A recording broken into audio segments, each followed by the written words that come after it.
Archaeologists call this the early Aegean world, a patchwork of small communities that learned how to carve obsidian fire clay and ride the winds in narrow boats. The Cycladic islanders, living on windswept peaks of stone, became known for their strange marble idols, simplified abstract figures with folded arms and featureless faces. Some stand a few inches high, others are nearly life-sized. They stare at us from museum glass cases with haunting calm, like ghosts of an art style far ahead of its time. These statues, often found in graves, might have represented goddesses or ancestors, or perhaps something more mysterious, the human form itself, detached from myth and politics, distilled into geometry. For a civilization without writing, this was philosophy in stone. Meanwhile, the islands didn't just produce beauty, they thrived on exchange. Early Aegean sailors carried pottery metals and ideas between Anatolia, the Near East, and Egypt. They saw pyramids rising along the Nile and temples shimmering in Syria. They brought home new techniques and perhaps new gods. Civilization, it turned out, was a contagious thing. As the centuries passed, the Aegean became a kind of aquatic network villages, talking across the sea in the language of trade. By 3000 BCE, these islanders were already experimenting with social organization, craft specialization, and ritual spaces. Some settlements were fortified, hinting at tension. Others show shrines with offerings of shells and animal bones, small but intentional gestures towards something divine. And then on one island, larger than all the rest, the first great Greek civilization began to stir. Crete, the island of high mountains and deep myths. Here, the people who would later be called Minoans started to build something astonishing: palaces that looked less like fortresses and more like labyrinths of light. They harnessed the sea and the soil, growing wealthy on olive oil wine and the art of knowing everyone's business across the Mediterranean. But that's a story for the next part. For now, picture this: an Aegean dawn around 2500 BCE. The sun climbs over white cliffs. Below, a small wooden ship rocks at anchor.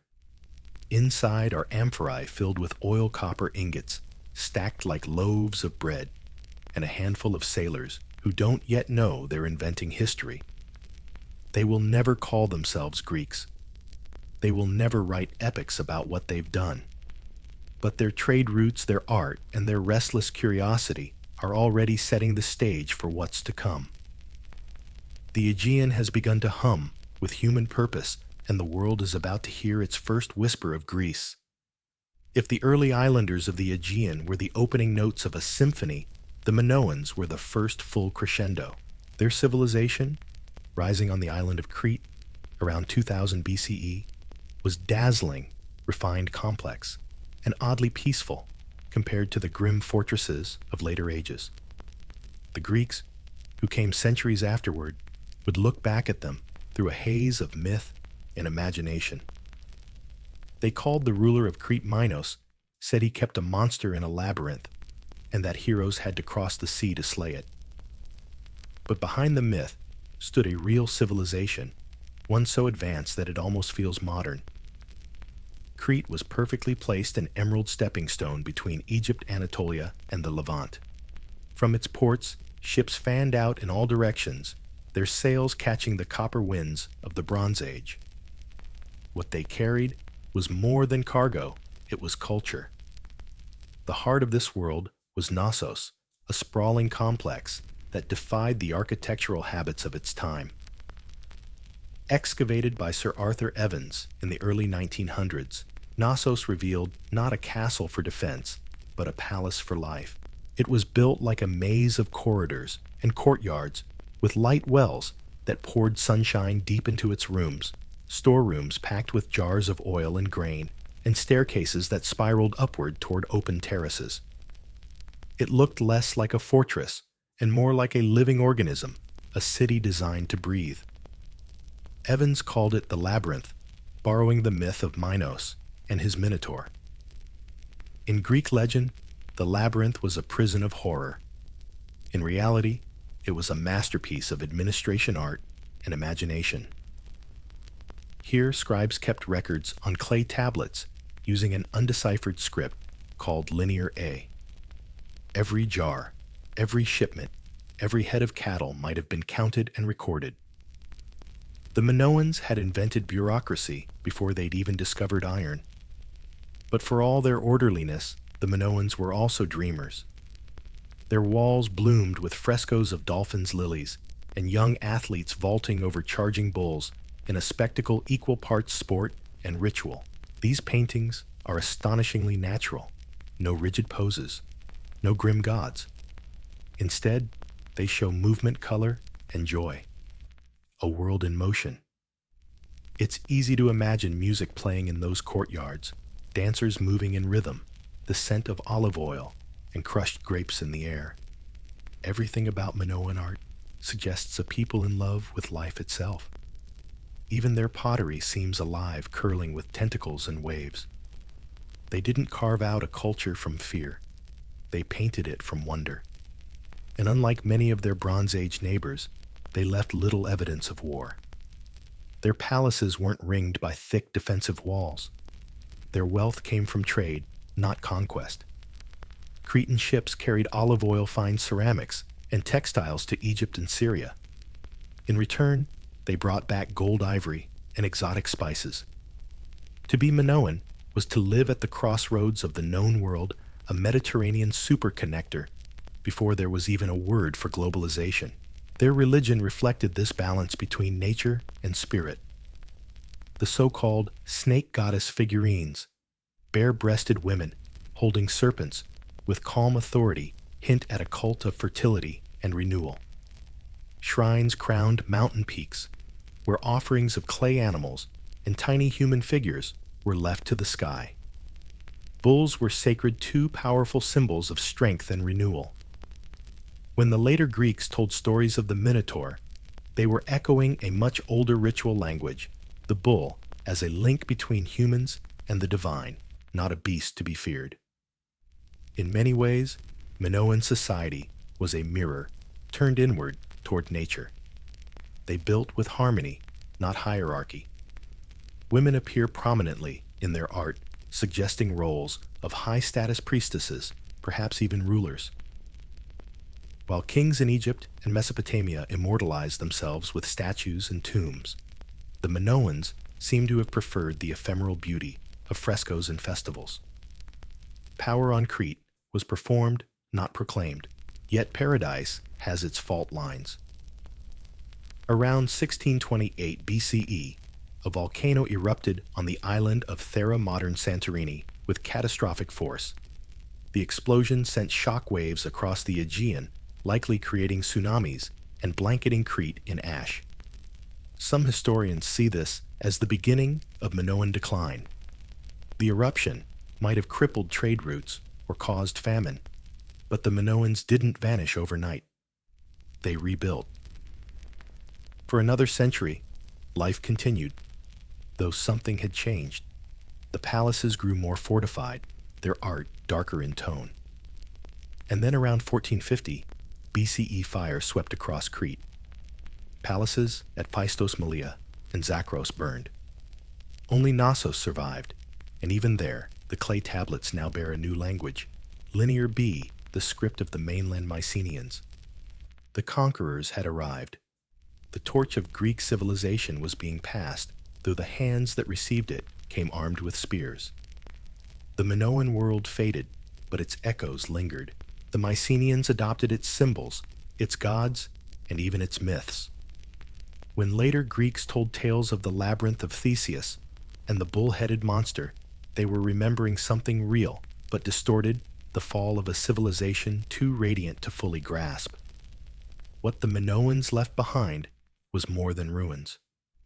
They left an idea that a people could be powerful through artistry, not war, wealthy through trade, not tribute. They proved that complexity didn't have to mean conquest.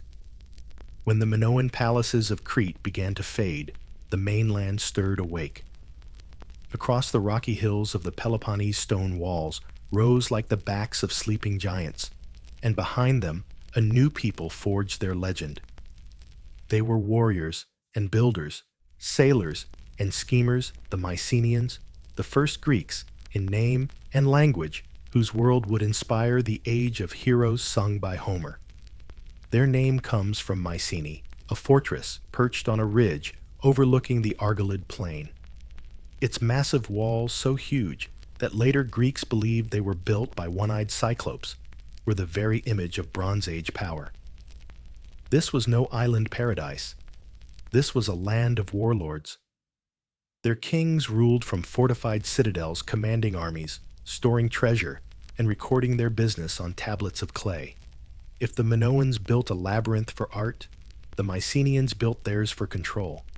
The Mycenaeans inherited much from Crete, writing systems, trade routes, artistic motifs, but they reforged these gifts in bronze and blood. Their script, Linear B, was an adaptation of Minoan writing, and unlike its predecessor, it has been deciphered. What it reveals is less poetry and more paperwork inventories of oil bronze chariots and grain, lists of armor slaves and horses. The Mycenaean palace wasn't a temple of art, but a spreadsheet in stone. Yet their administration served a grand vision. Each kingdom, Mycenae Tiryns, Pylos Thebes, was ruled by a wanax, a king both priest and commander. Around him stood a hierarchy of officials, scribes and craftsmen. Below them, the farmers and herders who fed the machine. From these palace hubs radiated a web of production textiles, pottery, bronze weapons, and luxury goods destined for trade across the Aegean. The Mycenaeans were not content to stay home. Their ships sailed far to Cyprus, Anatolia, perhaps even Egypt, carrying amphorae of wine and oil, returning with gold and ivory. But while the Minoans traded to connect, the Mycenaeans traded to expand. They were the first in Greece to dream of empire, and they were armed to chase it. Their warriors wore boar-tusk helmets and bronze cuirasses, carrying long, thrusting spears and heavy shields. In their tombs, archaeologists have found daggers etched with hunting scenes, delicate artistry carved into instruments of death. Their chariots, described in Linear B tablets, were symbols of prestige and power. Unlike the Minoan bull leapers, these men found glory in combat. It's no wonder that the Greeks of later ages imagined them as the heroes of epic. To them, the Mycenaean kings weren't just ancestors, they were demigods. Agamemnon of Mycenae, Achilles of Phthia, Odysseus of Ithaca, names that echo across centuries.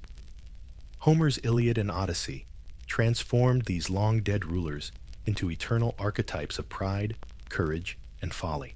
But buried beneath the poetry is real history, a network of powerful kingdoms bound by trade, rivalry, and ambition. The jewel of this world was Mycenae itself.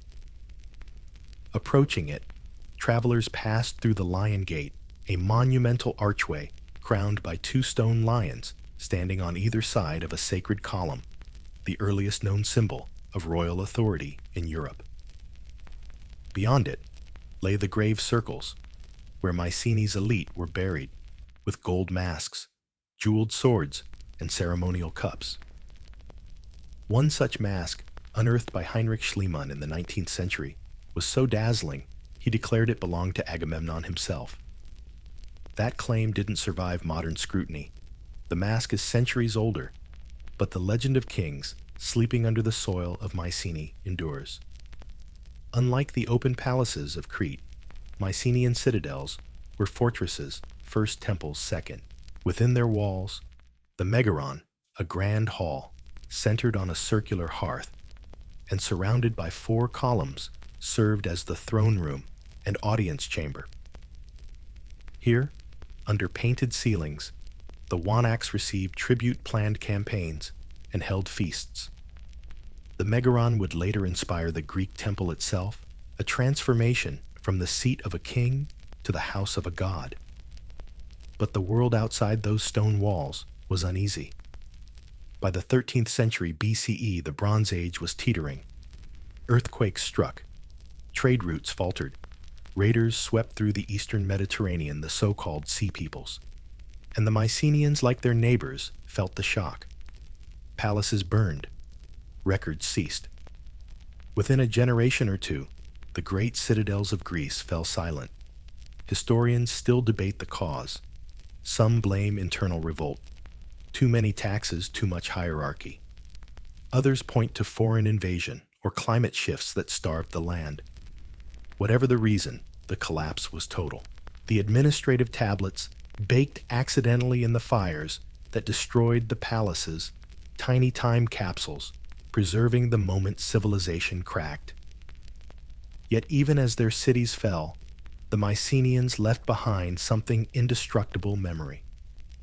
The stories of their kings and wars survived in the mouths of singers, oidoi bards, who turned history into legend. By the time these stories were written down centuries later, fact and myth were inseparable. Achilles' wrath, Troy's towers, the wooden horse, all sprang from the long twilight of Mycenaean Greece. To walk through Mycenae today is to feel that tension between myth and archaeology. You stand at the Lion Gate and think of Schliemann's exclamation, "I have gazed upon the face of Agamemnon," and realize that even if the mask was not his, the idea was. The idea that Greece once had kings who ruled like gods, who built in stone and gold, who reached for eternity, that belief became the bedrock of Greek identity. When the palaces of Mycenae Pylos and Thebes fell to flame, they didn't just burn stone and bronze, they burned memory. The bureaucrats who once recorded every jar of oil and every soldier's ration vanished, and with them the written word. The kingdoms of the Wanaks dissolved into silence, and Greece entered a period that later generations would call the Dark Ages. It's an unfair name. There were no marauding barbarians extinguishing the light of reason, no cosmic punishment for pride. It was more subtle, more human, a slow unraveling of complexity. The great trade networks that once carried tin and copper across the sea broke apart. Skilled artisans scattered, population plummeted, villages shrank. People stopped building in stone and went back to mud and timber. What had been an age of kings and fortresses became an age of families and fields. We can almost see the transition in the archaeology. The lavish tombs of the Bronze Age give way to humble burials. The linear B tablets cease altogether. Pottery becomes simpler.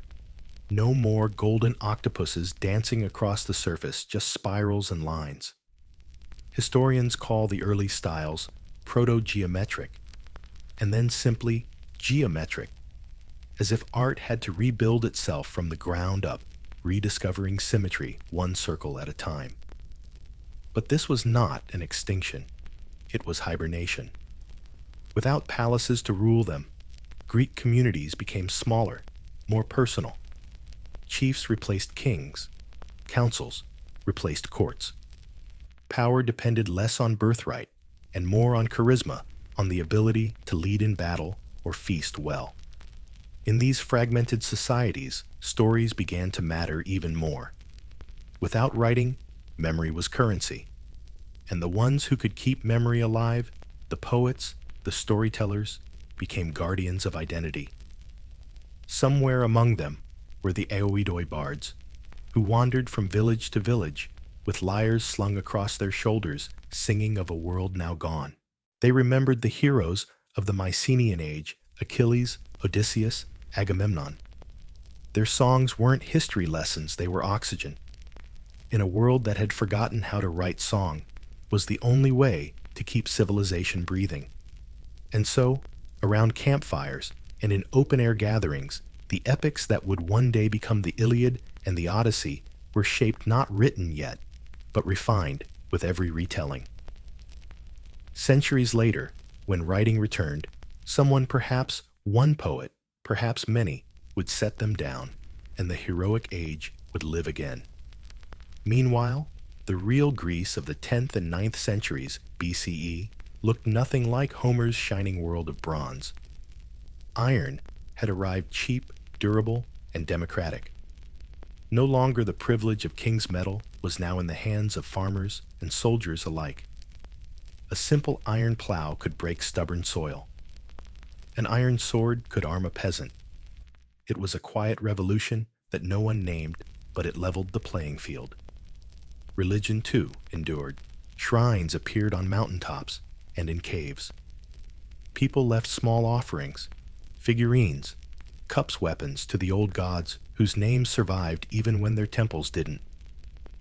Zeus still thundered on mountain peaks. Poseidon still brooded beneath the sea. But the relationship had changed. The grand rituals of the palace priesthoods were gone. Worship became local, intimate, a family pouring wine to a household spirit, rather than a state offering tribute to an empire. The so-called Dark Ages lasted roughly 4 centuries, from about 1100 to 800 BCE. 400 years of slow resilience of small victories, unnoticed by history. In this period, villages began to cluster on defensible hills, surrounded by terraced fields.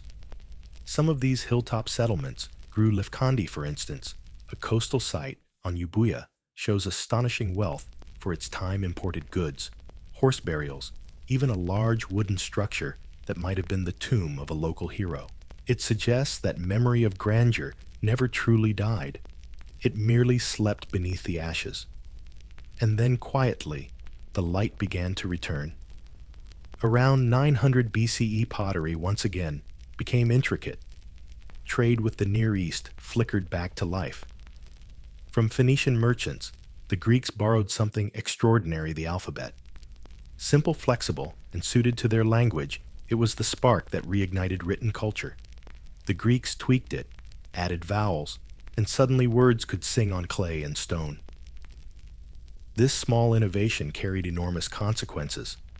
It allowed a culture built on oral tradition to record its stories, laws, and prayers. By around 750 BCE, someone, perhaps a blind poet, perhaps a tradition centuries old, wrote down the Iliad and Odyssey. And just like that, the Dark Ages ended not with a battle, but with a poem. What emerged from the silence was something new: the polis, the city-state. Out of hundreds of small communities, independent and self-sufficient Greece began to redefine itself, not as one kingdom, but as many. Each polis had its own gods, its own customs, its own pride. Athens, Sparta, Corinth. Thebes, all would soon rise from the embers of the past, speaking the same language, but dreaming different dreams. If the Mycenaeans had been kings in palaces, the Greeks who followed would be citizens in assemblies. They inherited the memory of heroes, but built a world for humans. The road to philosophy, to democracy, to tragedy and science, all of it began here, in the centuries when no one was watching, when Greece was poor, forgotten, and quietly learning how to reinvent itself. So perhaps Dark Ages isn't the right term.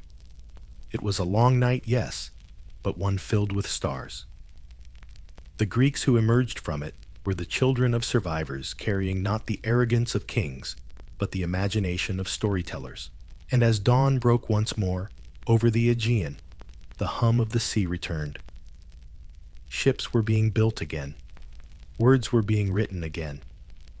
And the scattered villages of Greece were about to remember what civilization felt like. By the dawn of the 8th century BCE, the long sleep of the Aegean was ending. Villages that had clung to survival for centuries began to stir into something new, bigger, louder, more ambitious. Greece was waking up. The signs were everywhere.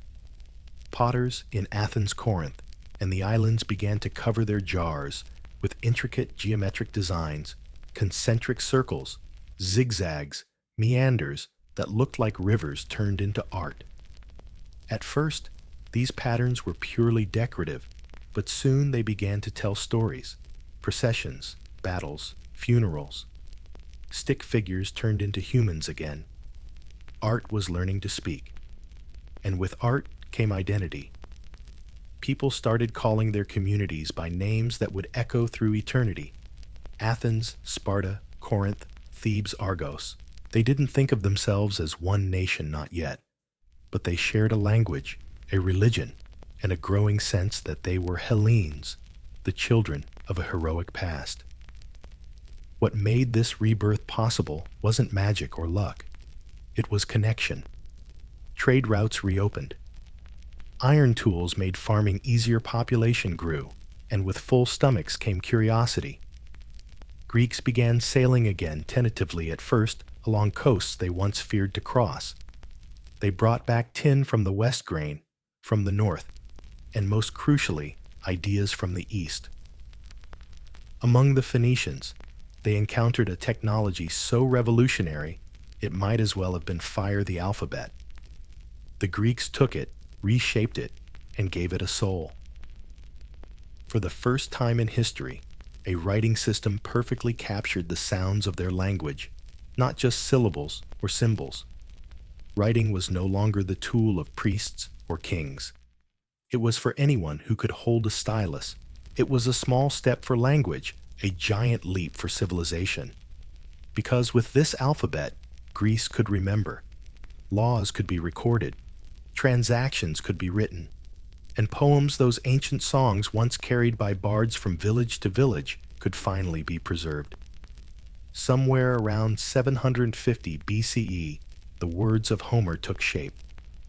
Whether Homer was one man, a group of poets, or a mythical symbol of them all doesn't matter.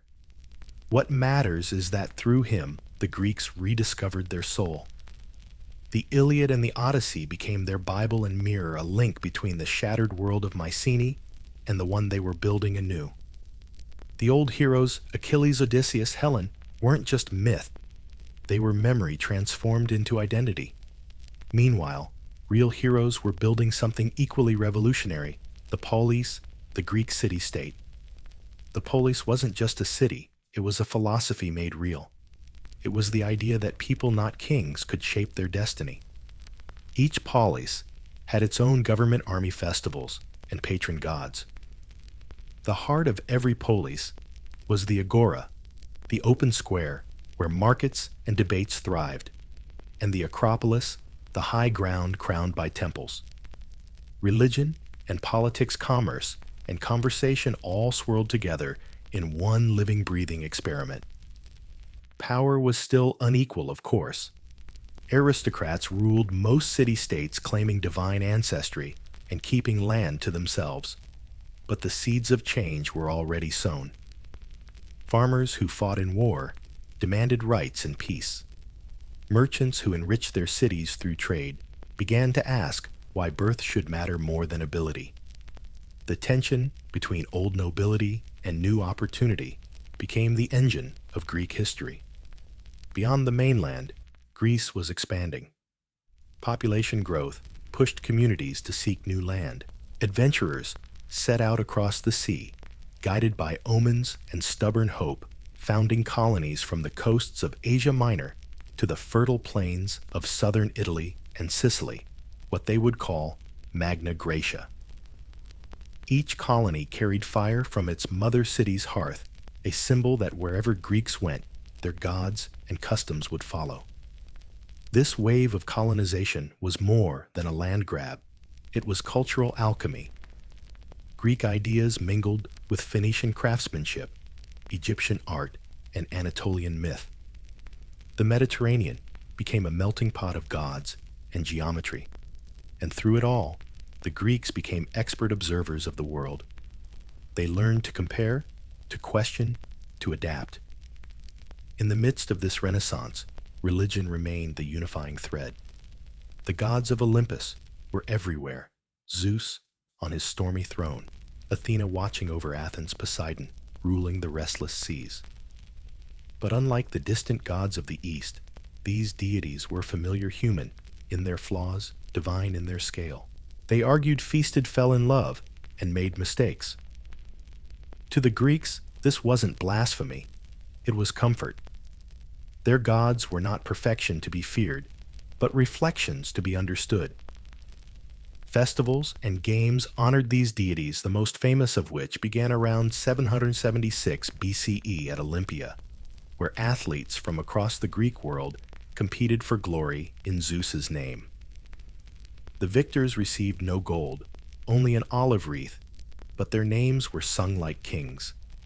It was a declaration of shared identity. Even in rivalry, they were one people.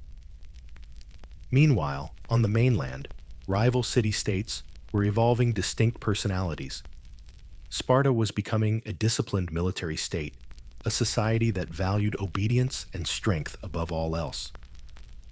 Athens, still modest in size, was already experimenting with law reform and the intoxicating notion that citizens should have a say in how they are governed. Between them stretched hundreds of smaller polis, each with its own pride and politics. They quarreled endlessly, but in their competition lay progress. Sculpture, poetry, and craftsmanship advanced hand in hand with philosophy and governance. The Greeks had rediscovered not just civilization, but ambition. By the close of the 8th century, BCE Greece was once again a land of sailors and storytellers, artists and warriors. They looked out from their shores at a world of opportunity and perhaps rivals. In the distance, empires like Assyria and Egypt loomed vast and old, while the Greek world, young and restless, prepared to leave its mark.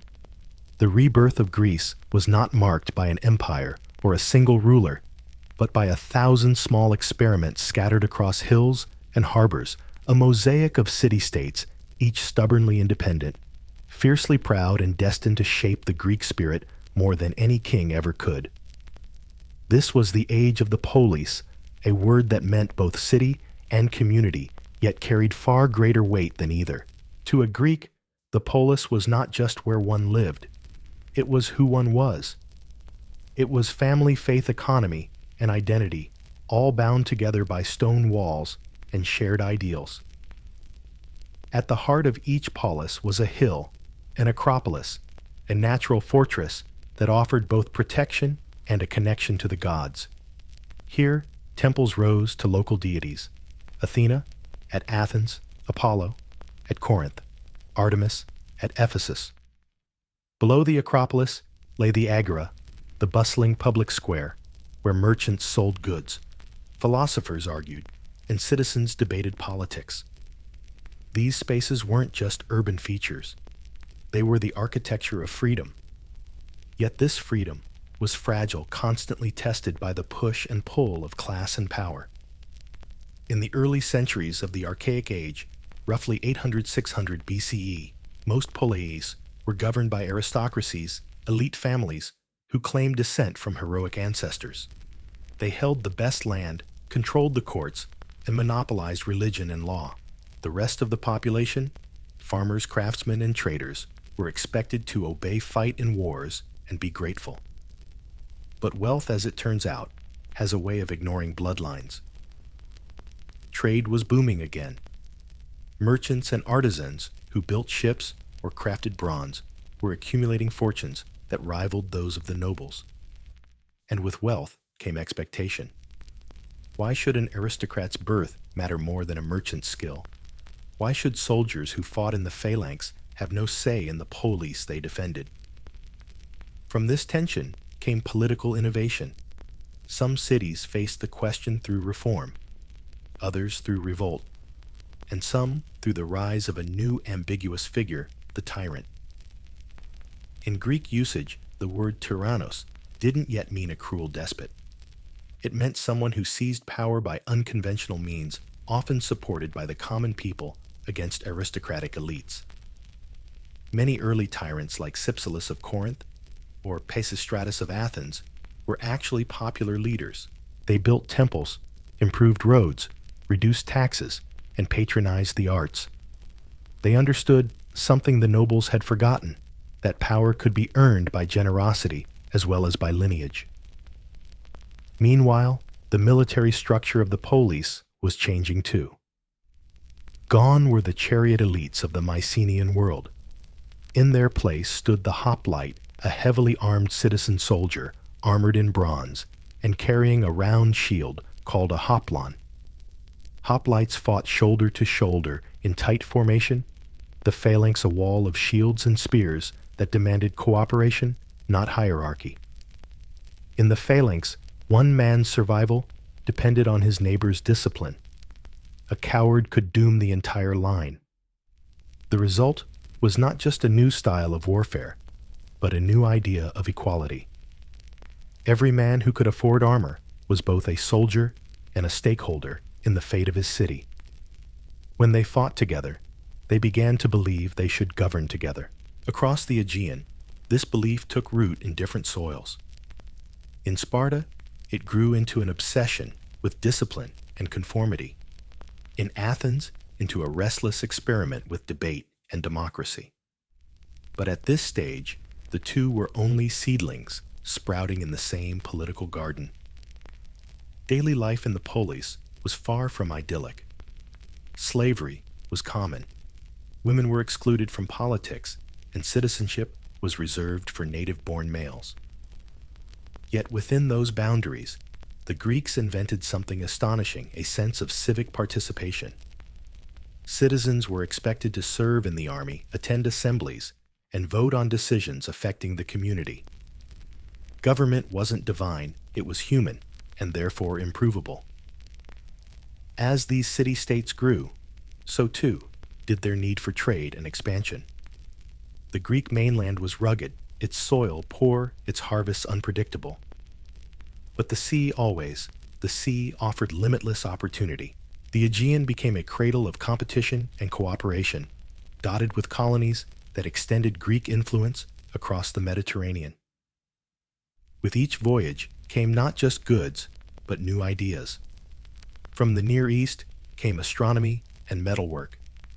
From Egypt, geometry and monumental architecture. In return, the Greeks exported something just as valuable, their restless curiosity, their willingness to question everything, including themselves. Religion remained the unifying glue of these independent polis. The Olympian gods were shared across the Greek world, binding it through myth and ritual. Every polis celebrated festivals in honor of their patrons, and great Pan-Hellenic sanctuaries like Delphi and Olympia became gathering points for all Greeks. At Delphi, the oracle of Apollo whispered cryptic prophecies that guided kings and generals alike. At Olympia, athletes competed for glory, and an olive wreath forging a rare sense of unity amid constant rivalry. To the outside world, this patchwork of tiny quarreling city-states must have looked like chaos.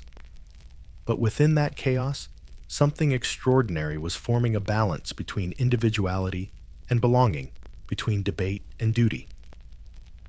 The polis taught the Greeks how to argue, how to govern, how to disagree without collapsing entirely. By the end of the 7th century, BCE Greece had become a laboratory of political experimentation. Some cities remained oligarchies ruled by councils of the few. Others embraced tyranny as a shortcut to reform. And a handful, most notably Athens, were inching towards something entirely new, rule by the people themselves. The polis was more than a political unit. It was a moral classroom. It taught the Greeks that freedom required discipline, that community required compromise, and that greatness required participation. No empire forced this system upon them. No prophet decreed it. The polis was born of necessity, tempered by rivalry, and guided by an unspoken belief that the fate of a people should rest not in the hands of gods or kings, but in the choices of citizens. The experiment was far from perfect, but it would shape everything that followed, from the rise of Athens and Sparta to the birth of democracy itself. By the 8th and 7th centuries, BCE, the Greeks had once again filled the Aegean with sails. But this time, they weren't voyaging as wandering traders or pirates, they were settlers. The small rocky valleys of the Greek mainland could no longer feed their swelling populations. Younger sons, shut out of land, inheritance, looked to the horizon and saw salvation beyond it. Thus began one of the most transformative movements in Greek history, the Age of Colonization.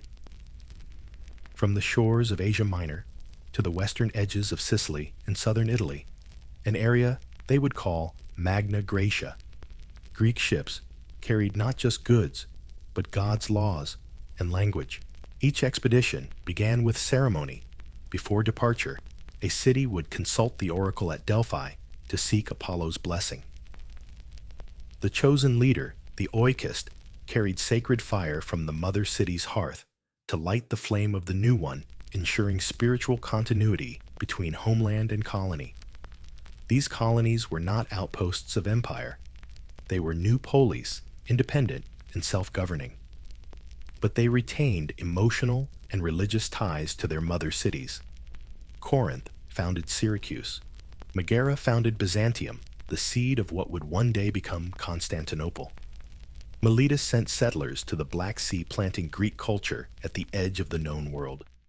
In the process, the Greeks remade the map of the Mediterranean. They established trade routes that reached Egypt, the Levant, and even the Atlantic fringes of Iberia. They traded olive oil and wine for grain, timber, metals, and luxury goods. Amphorae, stamped with Greek symbols, turned up in places that would have sounded mythical to earlier generations. But along with trade came tension. The expansion that brought prosperity also brought conflict with indigenous peoples, rival colonies, and eventually each other. Colonization forced the Greeks to confront what it meant to be Greek.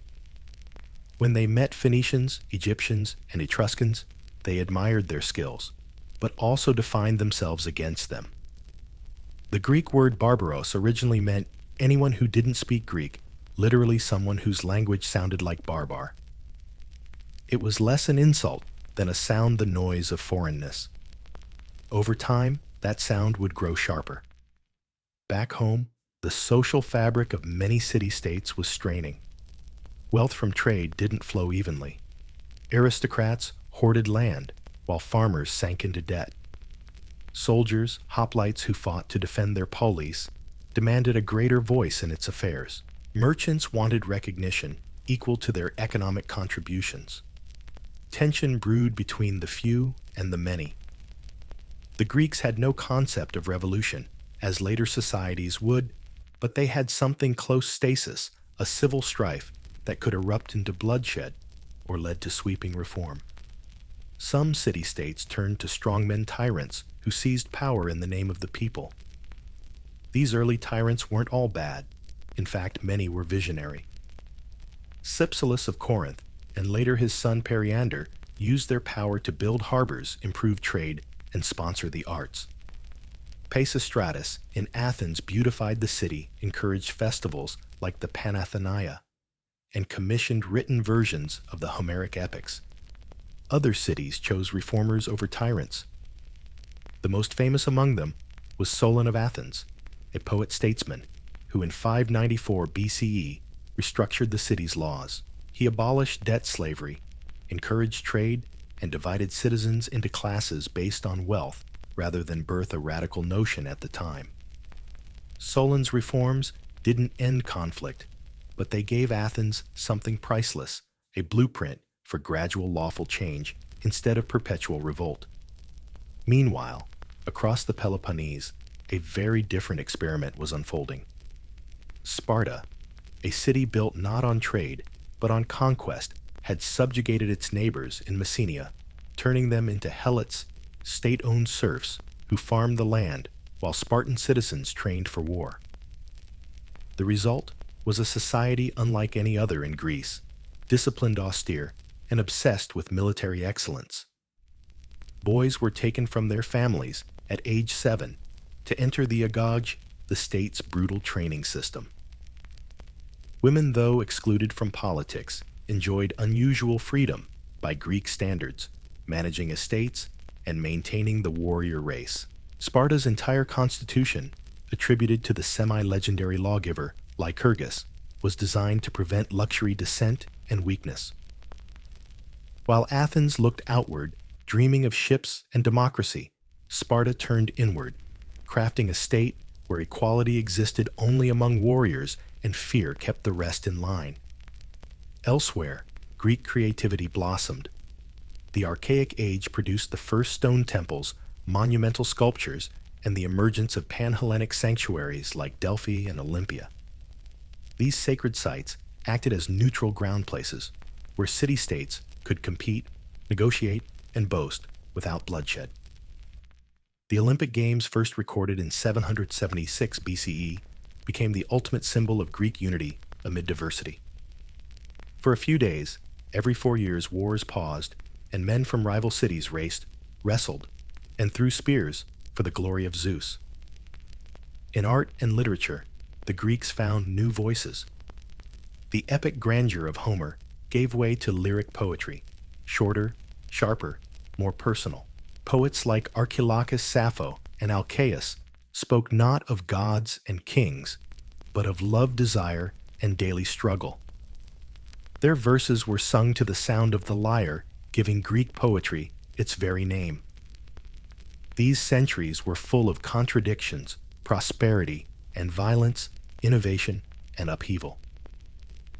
The Greeks built cities that rivaled anything in the ancient world, yet they remained fractured, bound more by culture than by politics. When one polis prospered, another envied. When one expanded, another resisted.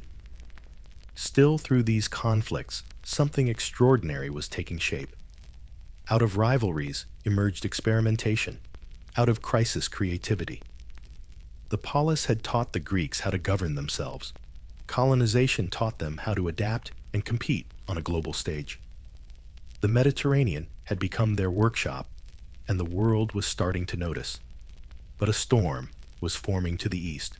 Across the sea, a colossal empire was rising, one that would soon test everything the Greeks had built: their independence, their ingenuity, and their fragile unity. Before long, their quarrels would be replaced by a question of survival. The 7th and 6th centuries BCE were a time of growing pains for the Greek world.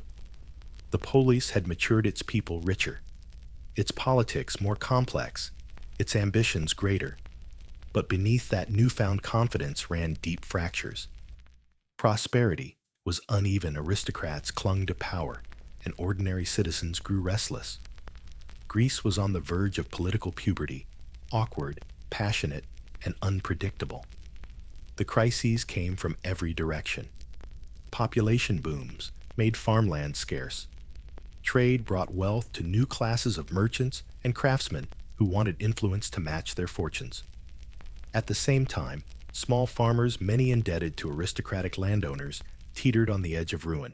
When harvests failed or wars interrupted, trade debt turned to bondage. The Greek countryside filled with farmers who had lost both land and freedom. The old noble families, descendants of supposed heroes, saw themselves as the natural rulers of the polis. They held the top offices, sat in councils, and performed the grandest religious rites. But their arrogance and infighting opened the door for something new: ambitious outsiders who would use charisma and sometimes brute force to seize control. Thus appeared one of Greece's most paradoxical inventions, the tyrant.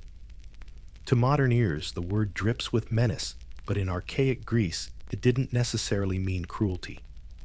A tyrannos was simply someone who gained power outside the traditional order, often by rallying the poor and middle classes against entrenched elites. Many early tyrants began as populists. They promised fairness, ended the rule of cliques, and built monuments to civic pride. Cypselus of Corinth was among the first, ousting the ruling aristocrats around 657 BCE. His dynasty turned Corinth into a maritime powerhouse, dominating trade routes and exporting fine pottery that reached as far as Spain and the Black Sea. Corinthian wealth financed massive public works, including temples and the early diolkos, a paved road across the isthmus used to drag ships between seas, a marvel of engineering centuries ahead of its time. Elsewhere, Polycrates of Samos ruled as both pirate and patron. His island glittered with new temples, docks, and sculpture. He built a tunnel nearly a kilometer long to bring fresh water under a mountain, one of the greatest engineering feats of the ancient world. But his power rested on cunning diplomacy and ruthless opportunism. Like many tyrants, he flew too close to the sun, dying by betrayal. And in Athens, a city still finding its voice, tyranny would become both a problem and a catalyst.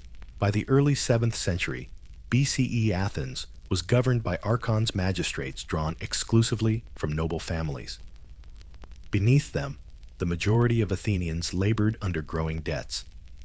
Some lost their farms, others their freedom sold into slavery for unpaid loans. In this atmosphere of tension, Athens appointed a lawgiver to impose order, Draco, whose name would echo through history. Draco's code, written around 621 BCE, was Athens' first attempt at codified law, and it was terrifyingly harsh. Theft of a cabbage, for instance, could be punished by death. But Draco's laws, despite their cruelty, had one revolutionary feature: they were written down. Justice could no longer hide behind noble privilege. The law became public, even if it was merciless. Draco's rigidity only deepened the crisis. The next reformer, Solon, approached things differently. A poet, merchant, and statesman, Solon was appointed archon in 594 BCE to save Athens from civil war. He did something almost unheard of in the ancient world. He forgave debts, banned debt slavery, and freed those already enslaved for debt. The measure, called the Sysakthia, the shaking off of burdens, reset the moral compass of the city. But Solon didn't simply cancel debts and leave chaos behind. He reorganized society into 4 property classes, allowing even non-aristocrats to hold office based on wealth, not birth. He created the ecclesia, the citizen assembly, and gave every free male citizen the right to appeal to a jury. It wasn't democracy yet, but the soil had been turned ready for seeds that would bloom later. Solon's reforms angered both rich and poor. The nobles felt robbed. The poor wanted more. When Solon left Athens, supposedly on a self-imposed exile, to avoid seeing his laws dismantled, the city quickly fell into factional strife again. Out of that chaos rose Pisistratus, Athens' first true tyrant. Pisistratus was a master of theater and timing. He seized power 3 separate times between 561 and 546 BCE, each time returning with more support and better strategy. His genius was not in tyranny's cruelty, but in its charm. He reduced taxes, provided loans to farmers, sponsored religious festivals, and beautified Athens with temples and artworks. Under his rule, the Panathenaic festival grew into a grand celebration of civic pride, complete with athletic contests and recitations of Homeric epics. Athenians may have lost political freedom under Pisistratus, but they gained something subtler, a sense of themselves as a united people, not just a cluster of quarreling clans. When his sons Hippias and Hipparchus inherited power, the balance shifted. Hipparchus was murdered in a scandalous affair of honor, and Hippias grew paranoid and cruel, ruling through fear until he was overthrown in 510 BCE with Spartan help. The tyranny was over, but Athens had tasted centralization, public works, and civic unity. From that legacy would rise something entirely new: democracy. Elsewhere in Greece, political evolution followed its own paths. Sparta, having conquered Messenia and enslaved its population, doubled down on militarism to prevent rebellion. The state was organized to produce soldiers, above all else men, who lived simply, trained constantly, and obeyed absolutely. Sparta became both admired and feared, a society where individual freedom was sacrificed for collective strength. Meanwhile, cities like Megara, Chalcis, and Miletus were experimenting with early forms of participatory government, though often punctuated by coups and class warfare. The Greek world was a cauldron of ideas in motion. No one knew what political shape civilization would finally take, but the old ways of hereditary rule were dying fast. The Archaic Age was thus an age of energy reform and contradiction. Tyrants built aqueducts and libraries. Lawgivers freed slaves and founded courts. Poets like Sappho sang of love and longing on Lesbos, while sculptors in marble workshops learned to breathe life into stone. Everything felt possible, but nothing was stable. Across the Mediterranean, the Greeks' independence, their ceaseless inventiveness, and their refusal to submit to a single ruler made them stand out among empires. And soon, that independence would be tested by a power unlike any they had ever faced, an empire vast, efficient, and unaccustomed to being denied. The world stage was about to expand again, and Greece, with all its quarrels and ambitions, was about to step into a drama far greater than itself. If Athens was the restless mind of Greece, Sparta was its iron spine. While other cities debated, traded, and built fleets, the Spartans devoted themselves to a single-purpose perfection through discipline. They were a people who turned austerity into identity, and in doing so, created one of the most admired and feared societies of the ancient world. The story begins in the southern Peloponnese, in the fertile valley of the Eurotas River, where the Spartans lived, surrounded by mountains. Most Greeks struggled with barren soil, but Sparta had rich farmland, and that ironically became its greatest problem. Around the 8th century, BCE, Sparta invaded its neighbor, Mycenae, conquering it after brutal wars that lasted decades. The defeated Mycenaeans were reduced to a class of state-owned serfs called helots, bound to the land and forced to hand over half their harvest to their Spartan masters. It was an efficient system, but one built on fear. The helots outnumbered their conquerors many times over. Any uprising could annihilate Sparta overnight. And so, to maintain control, the Spartans transformed themselves into something no other Greek polis dared to be: a permanent military camp. According to legend, a lawgiver named Lycurgus established the Spartan constitution sometime around the 7th century BCE. Whether Lycurgus was a real person or a mythic founder didn't matter. What mattered was the code attributed to him, the Great Retra. It laid out a society governed by dual kings, a council of elders, the Gerousia 5 powerful magistrates ephors, and an assembly of Spartan citizens. But the most striking part of Lycurgus's system wasn't its institutions, it was its people. Every Spartan male was property of the state from birth. Weak infants were left to die on Mount Taygetus, exposed to the elements, a practice that horrifies modern minds, but reflected Spartan priorities, the community above the individual. At the age of 7, boys were taken from their families to begin the Agoge, Sparta's legendary training system. The Agoge was not schooling, it was forging. Boys learned to endure hunger, cold, and pain without complaint. They were taught to steal, not for greed, but for cunning. To speak little, not from shyness, but from control. A Spartan's ideal was captured in their laconic wit. Few words, much meaning. Even their jokes were sharpened like spears. By their teens, Spartan youths were living in military barracks, training daily in weapons wrestling and endurance. They fought mock battles, marched barefoot, and slept on reeds. At 20, they became full soldiers, joining a syssitia, a communal mess hall where they dined with their comrades, not their families. Brotherhood replaced bloodline. Loyalty to the phalanx replaced loyalty to self. Women, too, were shaped by this system, though differently. Spartan girls were educated, exercised, and expected to speak their minds. They ran, wrestled, and threw javelins so they could bear strong children.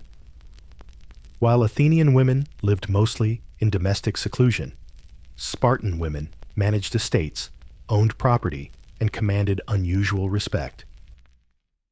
A Spartan mother's most famous saying to her son before battle captures their ethos perfectly: "Come back with your shield or on it." The result of all this discipline was a society of unparalleled warriors. Spartan hoplites were trained from birth to fight as one unit to hold formation, even in chaos. In the phalanx, each man's shield protected his neighbor. Courage was not an individual virtue, but a collective one. To flinch was to fail your brothers. To die holding the line was the highest honor imaginable. But Sparta's perfection came at a cost. Its citizens, the Spartiates, were few, perhaps no more than 8,000 at their peak. Beneath them lived tens of thousands of perioikoi, free non-citizens, who handled trade and crafts, and the vast mass of helots, who did all the manual labor. The Spartan state was a pyramid built on repression, and every generation required new acts of brutality to keep it standing. Periodically, the Spartans even declared war on the helots, a ritualized excuse for young soldiers to hunt and kill potential rebels. And yet, for all its harshness, Sparta fascinated the Greek world. It was the only polis that seemed immune to luxury corruption or instability. While other cities were torn apart by civil strife, Sparta remained eerily constant, its people bound by iron laws and an almost religious devotion to order.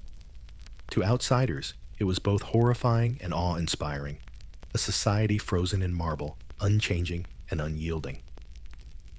This rigid system produced a paradox. Sparta had no poets, no great architects, no philosophers, yet it had something equally enduring: myth. Even in its own time, it was a living legend. Greek travelers spoke of Spartan discipline with both admiration and unease. The poet Tertius himself, a Spartan, turned war into music-writing marching songs that urged his countrymen to die bravely. It is a noble thing for a brave man to die falling among the front ranks while fighting for his fatherland. By the 6th century BCE, Sparta's power dominated the Peloponnese. Through alliances and intimidation, it formed the Peloponnesian League, a coalition of city-states bound to follow Spartan leadership in war. Yet despite this dominance, Sparta showed little interest in empire. Its goal was not conquest, but stability. To the Spartans, perfection had already been achieved. Expansion would only risk decay. While Athens was building ships and experimenting with democracy, Sparta was cultivating endurance and silence. The two cities represented opposite ideals, one open and creative, the other closed and disciplined. It was only a matter of time before their differences collided. While Sparta polished its spears and drilled its sons, Athens was dreaming. Restless, curious, and endlessly argumentative, the Athenians were everything the Spartans were not: talkative, ambitious, and allergic to uniformity. If Sparta built a fortress out of discipline, Athens built a civilization out of ideas. The city itself began humbly. Nestled around a rocky hill, called the Acropolis, Athens was little more than a cluster of villages when Sparta was already a military power. But it had something Sparta never did: an open harbor at Piraeus, a gateway to the wider world. Trade, not conquest, would be its weapon, and debate, not command, its art. By the 7th century, BCE, Athens was caught in the same social storm that shook many Greek polis. A small elite of landowners ruled over a growing population of debt-ridden farmers and frustrated craftsmen. Wealth from trade was creating new classes of citizens, but old aristocratic families refused to share power. The stage was set for revolution or reform, depending on who held the pen. Athenians tried reform first. The lawgiver Solon, whose name still sounds like a sigh of reason amid chaos, took charge around 594 BCE. His reforms, as we saw earlier, were nothing short of revolutionary for their time. He freed those enslaved, for debt canceled mortgages, and banned the practice of using one's body as collateral. He reorganized society by wealth, not birth, creating four classes that determined political rights and military duties. Under Solon, the lowest class, the Thetes laborers and small farmers, could not hold office, but could vote in the assembly and serve on juries. It was the first faint heartbeat of democracy, the notion that even the poor could participate in justice and governance. Solon's system balanced innovation with caution. It pleased almost no one, but prevented collapse. After Solon's departure, Athens fell again into factional squabbles. Out of this chaos rose Pisistratus, the shrewdest of opportunists, and one of the most effective tyrants Greece ever produced. He seized power 3 times each attempt more theatrical than the last. On one occasion, he marched into Athens accompanied by a tall woman dressed as the goddess Athena, claiming she herself had returned him to power. The Athenians, delighted by the spectacle, believed him, or at least pretended to. For nearly 2 decades, Pisistratus ruled Athens with charm and cunning. Far from the stereotypical despot, he governed, moderately promoted trade, and supported festivals that strengthened civic unity. He expanded the Panathenaic Games, encouraged the arts, and commissioned public works that beautified the city. Under him, Athens became a cultural beacon, but tyranny, however enlightened, could not last forever. After his death, his sons Hippias and Hipparchus inherited power. Their rule began peacefully, but ended in blood. Hipparchus was assassinated after a personal scandal, and Hippias, consumed by paranoia, ruled through repression. Eventually, the exiled noble Cleisthenes returned with popular support, and with Spartan assistance to overthrow the tyranny in 510 BCE. What happened next would redefine human history. Cleisthenes reorganized the citizen body to break the power of old clans. He divided Attica into demes local districts that cut across class and family lines and grouped them into 10 new tribes. These tribes became the basis for political representation, ensuring that loyalty to the city outweighed loyalty to lineage. He expanded the Council of 400 created by Solon to 500 with 50 men chosen by lot from each tribe to prepare legislation. The ecclesia, or assembly, composed of all male citizens, became the supreme decision-making body. This was more than reform. It was the birth of democracy. To an Athenian, democracy wasn't an abstract philosophy. It was a daily ritual. Citizens debated, voted, and served on juries. Political participation was a civic duty, not a privilege. Even selection by lot reflected the idea that every citizen, regardless of wealth or heritage, had the right and responsibility to serve. The system was imperfect, of course. Women slaves and foreigners were excluded, and populism could still lead to disaster. But the experiment had begun, and it would change the world. Athens, once a divided aristocracy, had become a society of voices. The agora echoed with argument. Philosophers, poets, and merchants mingled under the same colonnades. For the first time, politics was not the art of commanding men, it was the art of convincing them.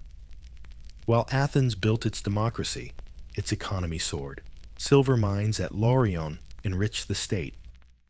Potters produced masterpieces of black and red figure ceramics depicting myths, battles, and scenes of daily life.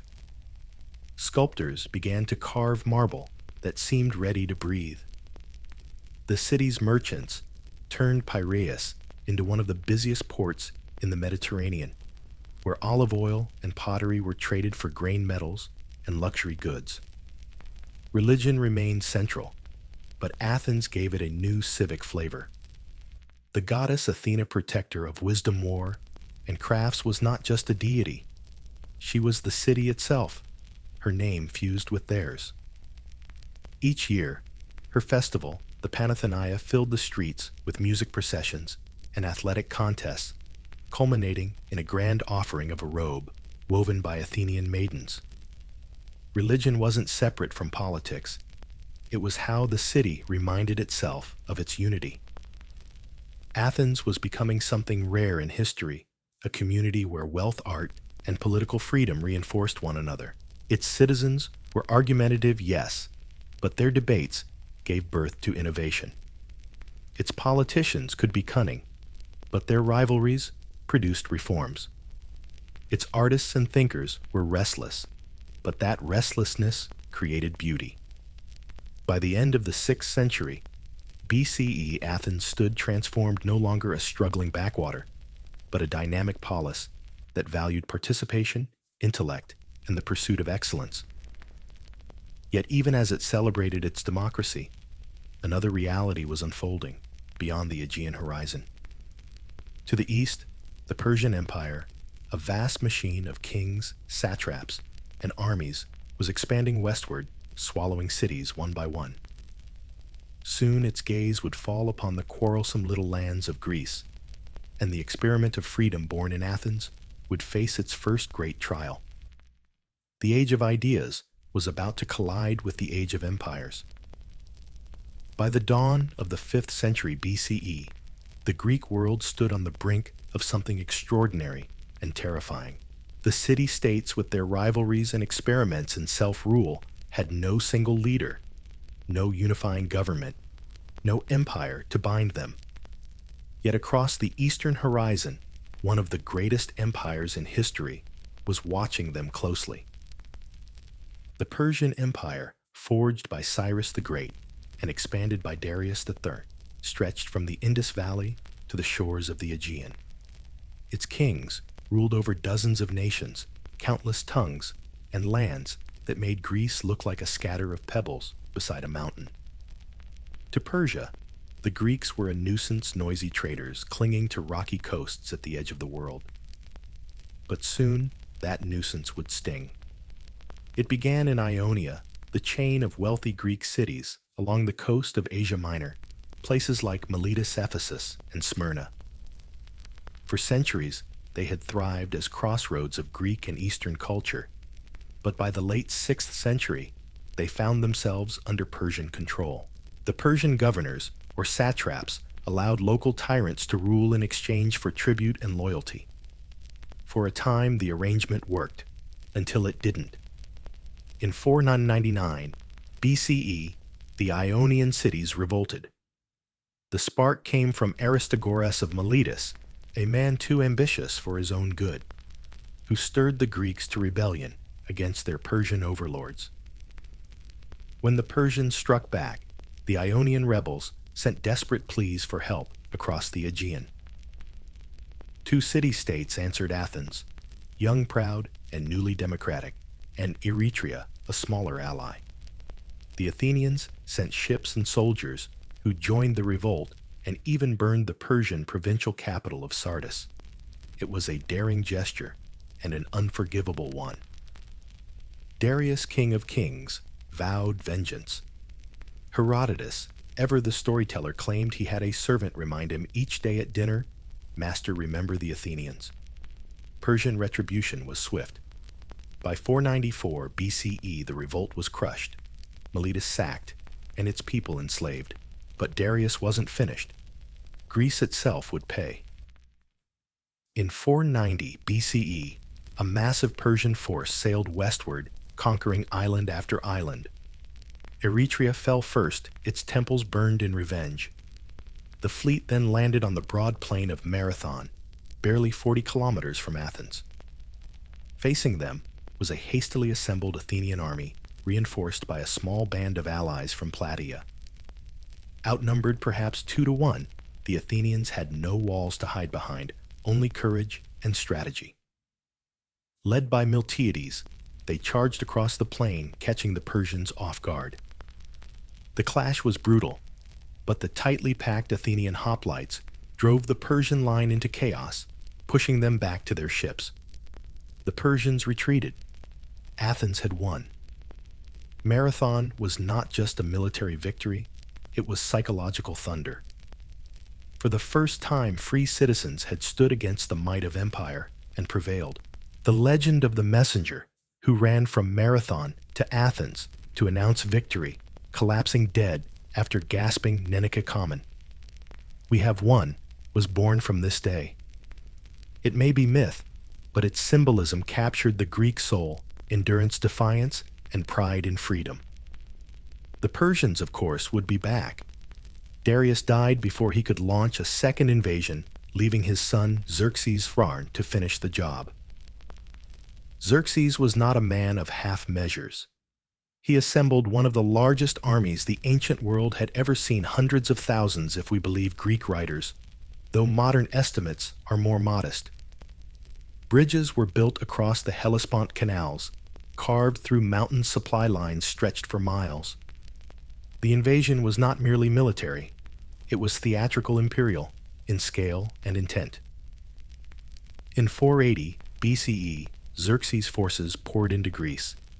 Many city-states fearing annihilation submitted. But a fragile coalition led by Sparta and Athens chose resistance. It was an unlikely alliance. Sparta provided discipline and soldiers, Athens ships and strategy. Together, they stood against a storm.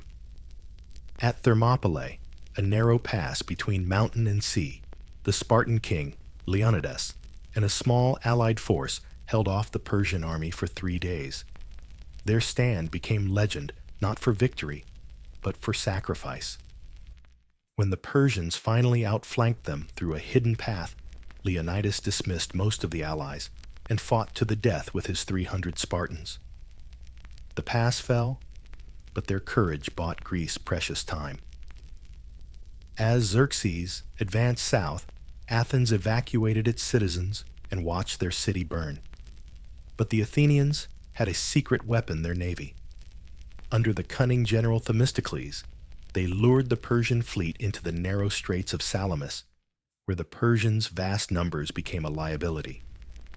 Greek triremes darted through the cluttered waters, ramming and boarding their foes. When the smoke cleared, the Persian fleet was shattered, its survivors retreating in panic.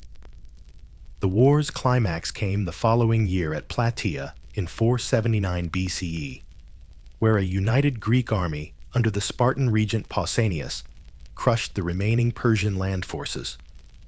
On the same day, the Greek navy triumphed at Mycale off the coast of Asia Minor. For the first time, the Greeks had defeated the greatest power of their age on land and sea alike. The victories of Marathon, Thermopylae, Salamis, and Plataea became more than history. They became myth. To the Greeks, these battles were proof that freedom could triumph over tyranny, that courage could outmatch numbers, and that the gods favored those who fought for their own destiny. The Persian threat was not gone far from it, but Greece had survived. And survival had consequences. Athens emerged from the wars, transformed its navy stronger, its confidence unshakable, its people hungry for greatness. Sparta returned to its austere ways, satisfied with honor. But Athens had seen what unity and leadership could achieve. It had glimpsed empire and found it intoxicating.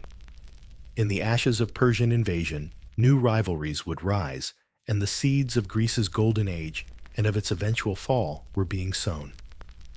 When the smoke of the Persian Wars finally cleared, Greece stood victorious, but uneasy. The city-states that had fought shoulder to shoulder at Salamis and Plataea returned home not as friends, but as rivals. Sparta, content to guard its own valley, retreated to the Peloponnese. Athens, meanwhile, gazed out across the Aegean and saw something dazzling opportunity. Persia had been beaten, but not destroyed. Greek cities in Asia Minor and the islands still feared Persian return. To protect them, and let's be honest, to secure its growing influence, Athens proposed a permanent alliance, the Delian League, named for the sacred island of Delos, where its treasury would be kept. Dozens of city-states joined, contributing ships, money, or soldiers to the collective defense. On paper, it was a partnership. In reality, it was the birth of an empire. At first, the League achieved its purpose. Under Athenian leadership, Persian garrisons were expelled from the Aegean. Tribute poured in from grateful allies, and Athens' navy became the strongest the world had ever seen. But as the years passed, the alliance began to look suspiciously like subjugation. Cities that tried to leave the league, like Naxos and Thasos, found themselves attacked and forced back into obedience. By the mid-5th century BCE, the treasury itself had been moved from Delos to Athens for safekeeping. The symbolism wasn't subtle. Athens now ruled the waves, and the league was its instrument. The wealth that flowed into the city transformed it.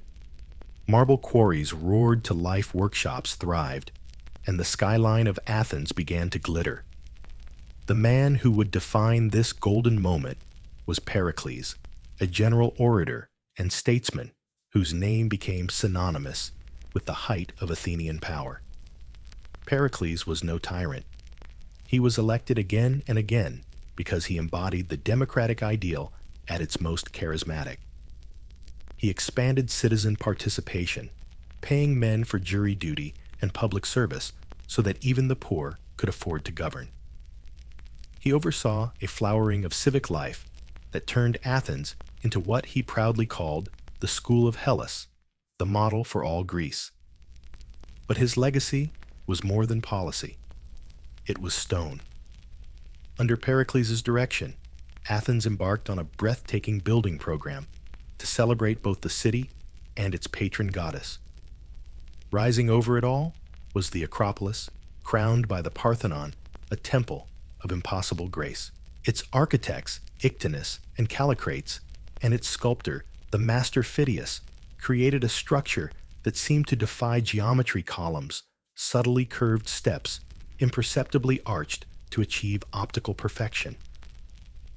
Inside stood Phidias's colossal gold and ivory statue of Athena Parthenos, serene and unshakable, as if guarding not just the city, but its ideals.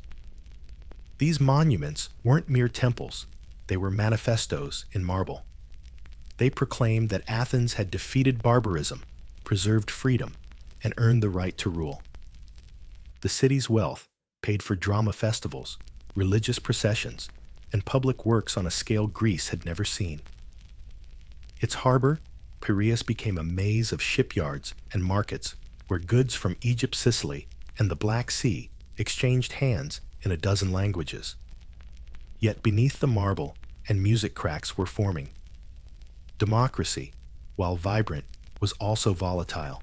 Every male citizen had the right to speak in the assembly, but the passions of the crowd could be unpredictable.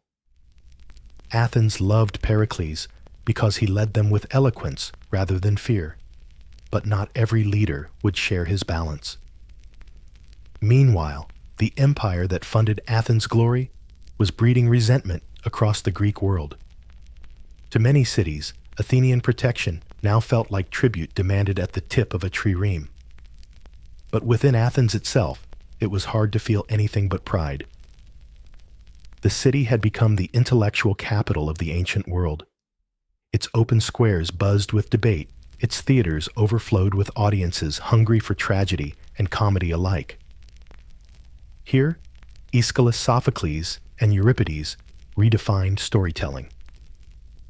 Their plays of heroes, haunted by fate of queens, undone by vengeance of mortals, daring to challenge the gods, were both civic duty and emotional catharsis.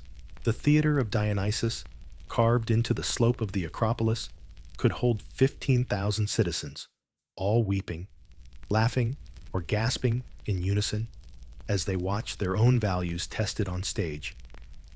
Elsewhere, thinkers like Anaxagoras pondered the nature of the cosmos, and a strange, sharp-tongued man named Socrates began asking uncomfortable questions in the agora, questions about justice, virtue, and truth that would outlive every empire. Art and architecture flourished, but so did science. Hippocrates on the island of Kos was reforming medicine into a rational practice, while Herodotus, often called the father of history, was inventing the art of historical inquiry, itself mixing fact, rumor, and reflection into sweeping narratives about gods and men. For a brief generation, It seemed as if Athens had achieved the impossible balanced prosperity without tyranny, creativity without chaos. Even Sparta, wary as ever, watched in grudging admiration. And then came the hubris. Pericles' Athens was confident, too confident. When conflicts erupted among Greek allies, Athens often intervened with heavy hands. Its navy bullied rivals. Its generals spoke of destiny. The very democracy that had once defended freedom now demanded obedience from others. Tensions with Sparta, leader of the Peloponnesian League, worsened year by year. The two greatest powers in Greece, one of words and walls, the other of spears and silence, were drifting toward inevitable collision. But in this moment, before the first spear was thrown, Athens gleamed like no city before or since. Its marble glowed in the sunset, its philosophers argued beneath olive trees, and its citizens believed, perhaps rightly, that they were living in the pinnacle of human achievement. The city had risen from tyranny to democracy, from ruin to empire, from fear to glory. And yet, as history so often reminds us, golden ages never last forever. The same pride that had built Athens would soon summon its ruin. If the Persian Wars had tested Greek courage, the Peloponnesian War would test its character. For half a century after Salamis and Plataea, Athens and Sparta stood as uneasy opposites, mirror images in rivalry, each defining itself against the other. Sparta was order without imagination, Athens' imagination without restraint. It was only a matter of time before ideals clashed with armor. By 431 BCE, the tension could no longer be contained. Athens had grown too powerful, its empire too profitable, its pride too sharp. Sparta and its allies, most notably Corinth and Thebes, looked at Athens' maritime dominion and saw not leadership, but tyranny in disguise. The Greeks had defeated Persia only to divide themselves into two camps, the Delian League led by Athens and the Peloponnesian League led by Sparta. And so began a war that would last nearly 3 decades, ruin every side involved, and end the Golden Age of Greece. The historian Thucydides, who lived through it, would later write that the true cause of the conflict was simple: the growth of Athenian power and the fear which this caused in Sparta. Fear, as it turns out, was contagious. At the start of the war, Pericles, still at the height of his influence, convinced the Athenians to avoid direct battle with Sparta's superior land army. Instead, he relied on the city's naval strength and massive fortifications, the long walls that linked Athens to its harbor at Piraeus, creating a fortified corridor stretching 5 miles. His strategy was clear: let Sparta invade and burn the countryside, while the Athenian fleet struck along the coasts and supplied the city by sea. It was clever, it was logical, and it was a disaster waiting to happen. In 430 BCE, as the Spartans ravaged Attica, a plague broke out inside Athens' crowded walls. No ancient city was designed for quarantine. The disease spread like wildfire. Thucydides, who survived it, described men dying in the streets, bodies piled by the gates, priests overwhelmed by corpses. The plague claimed nearly 1/3 of the population, including Pericles himself. His cautious genius was replaced by reckless ambition and panic. Without Pericles' steady hand, Athens veered between extremes, bold one year, cautious the next. Leaders like Cleon, a populist firebrand, urged all-out aggression. Others begged for peace. In 425 BCE, Athens captured a group of Spartan soldiers at Sphacteria, an unthinkable humiliation for Sparta, whose warriors were famed for never surrendering. The Athenians gloated. The Spartans seethed. After a decade of stalemate, the two sides signed a temporary truce, the Peace of Nicias, in 421 BCE. It was fragile from the start, a ceasefire among the exhausted, not a reconciliation among the willing. Then came the most fateful misstep in Athens' history, the Sicilian expedition. In 415 BCE, Athenian politicians, drunk on visions of empire, decided to invade distant Sicily, ostensibly to assist an ally, but in truth, to conquer the wealthy city of Syracuse. It was an absurd ambition to launch a war across the sea while still fighting one at home. Yet the assembly voted for it, seduced by the charisma of the young and brilliant Alcibiades. Alcibiades was Athens at its most dazzling and dangerous, a general orator and playboy, equally gifted at inspiring men and infuriating allies. Before the fleet could even set sail, scandal-struck religious statues across Athens were mysteriously mutilated, and Alcibiades was accused of sacrilege. He fled to Sparta, offering his former enemies strategic advice out of spite. Meanwhile, Athens sent its massive expedition westward under Nicias, a cautious aristocrat ill-suited to conquest. It ended in catastrophe. The campaign dragged on for 2 years. The Athenians besieged Syracuse, but the Syracusans, aided by Spartan generals, including Alcibiades' advice, countered with brutal efficiency. In 413 BCE, the entire Athenian force, tens of thousands of soldiers and sailors, was destroyed or captured. Survivors were thrown into quarries left to die of hunger and thirst. The Sicilian expedition wasn't just a defeat, it was annihilation. When word reached Athens, disbelief turned to despair. The city's treasury was empty, its navy shattered, its confidence broken. Yet somehow, Athens refused to die. Its people rebuilt fleets, raised new armies, and fought on for another decade with desperate resilience. But Sparta had learned to adapt. With funding from Persia, yes, the same empire Greece had once defied Sparta, built a fleet of its own. Under the brilliant commander, Lysander's Spartan ships began to seize Athenian supply routes, strangling the city's trade. By 405 BCE, the end was near. The final blow came at Aegospotami, where Lysander captured the entire Athenian fleet in one night. Athens starved. In 404 BCE, after months of siege, the city surrendered. The once proud democracy that had defied Persia and ruled the seas was forced to tear down its long walls and submit to Spartan domination. Sparta installed a puppet government known as the 30 Tyrants, who executed and exiled hundreds. The war was over. The victors were hollow. Sparta's supremacy was short-lived. The Peloponnesian War had drained Greece of its wealth, soldiers, and faith in itself. The Aegean, once alive with ships of trade and art, was now littered with the wreckage of civil war. The unity forged against Persia had turned to ashes in fratricide.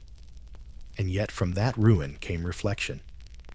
The historian Thucydides, who had watched it all unfold, saw in it not divine punishment, but human nature laid bare.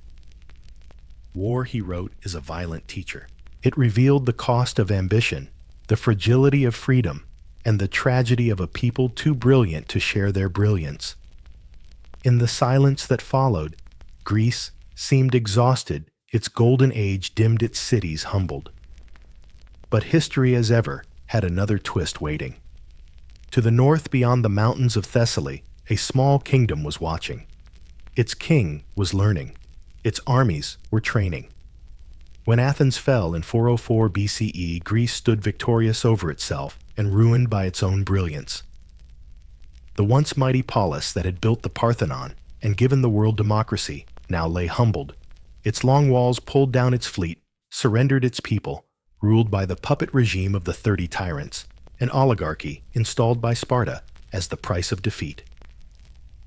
The war was over, but the peace was poison. At first, Sparta's dominance seemed absolute.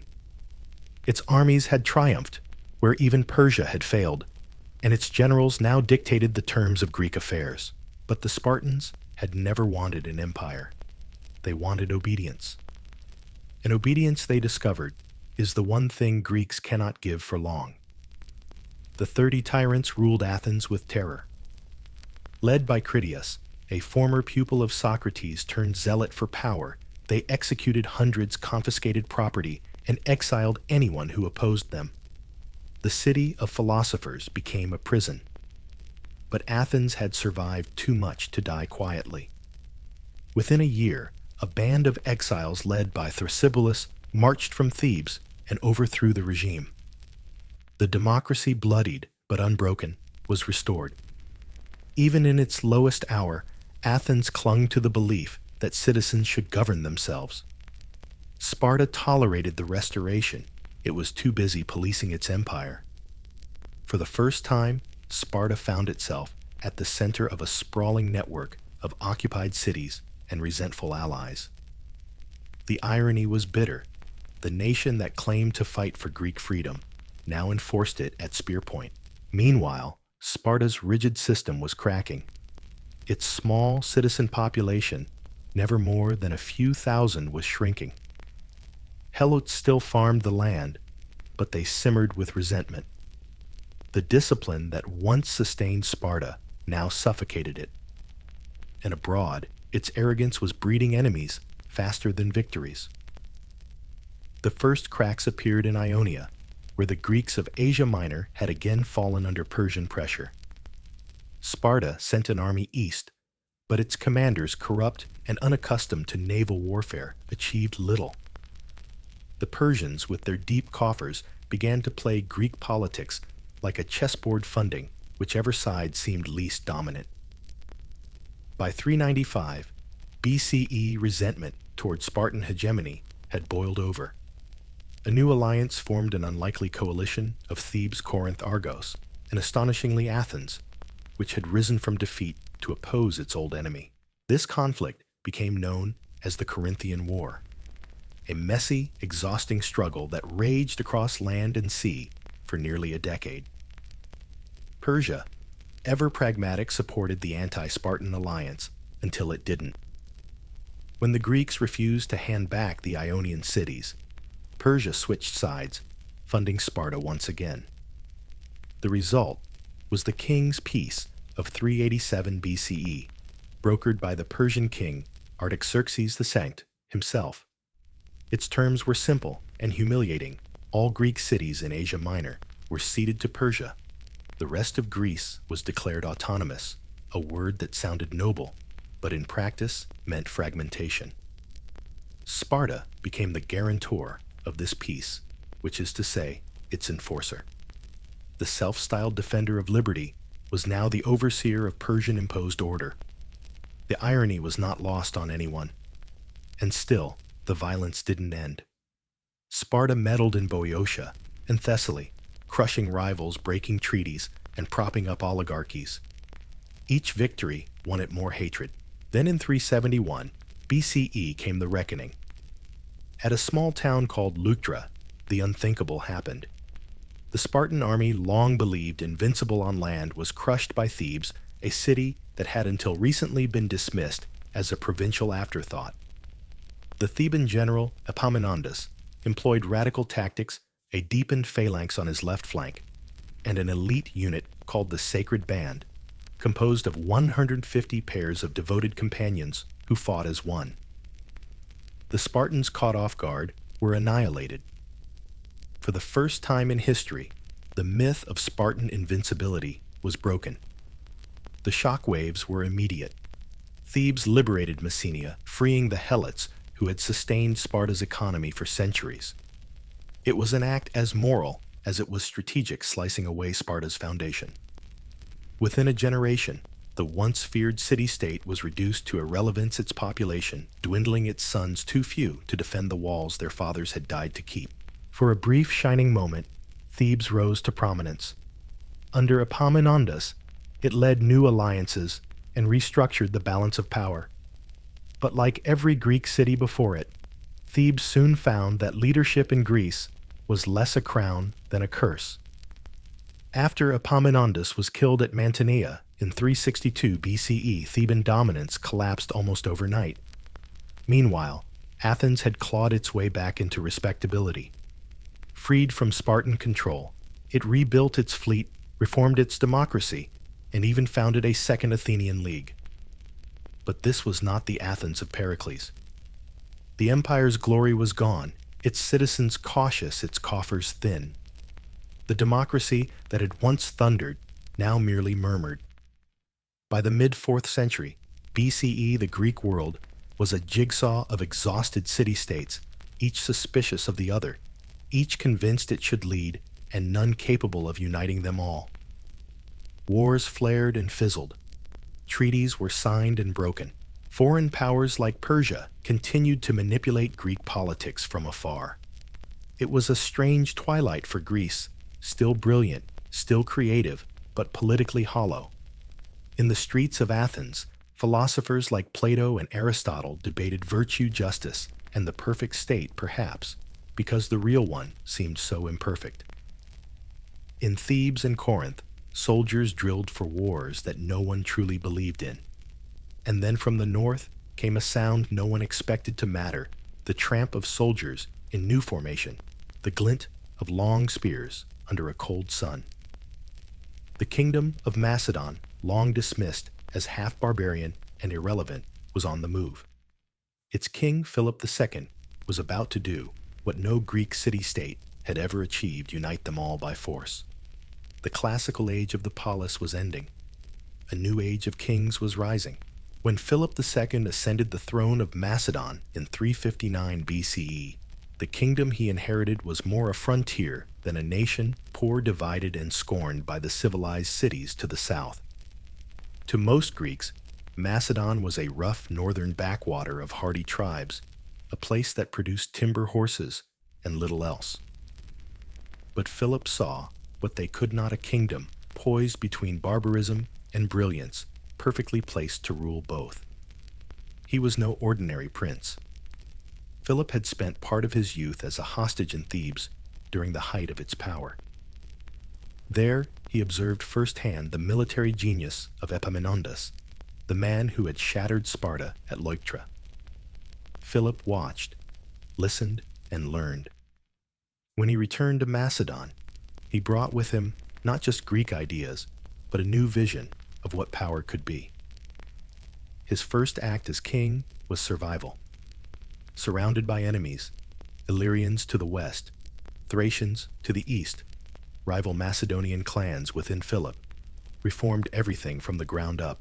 He reorganized his army into a professional, disciplined force, introducing the weapon that would define Macedonian warfare, the sarissa, a pike over 5 meters long. In the tight-knit phalanx formation, these overlapping spears created a bristling wall of death that no hoplite army could penetrate. But Philip's genius wasn't only martial, it was political. He turned the art of diplomacy into chess. When he couldn't defeat a neighbor, he married into their royal family. His wives formed a patchwork of alliances across the region.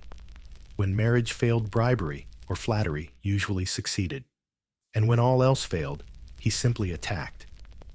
By the early 340s, BCE, Philip had transformed Macedon from a tribal kingdom into a war machine.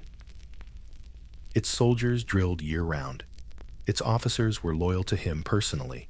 Its economy was booming from gold and silver mines in Thrace.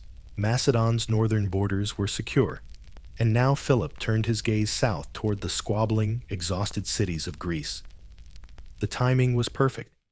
After decades of infighting, Greece was fragmented. Sparta was a relic. Thebes was overconfident, and Athens revived, but cautious, preferred speeches to soldiers. The orator, Demosthenes, saw the danger early.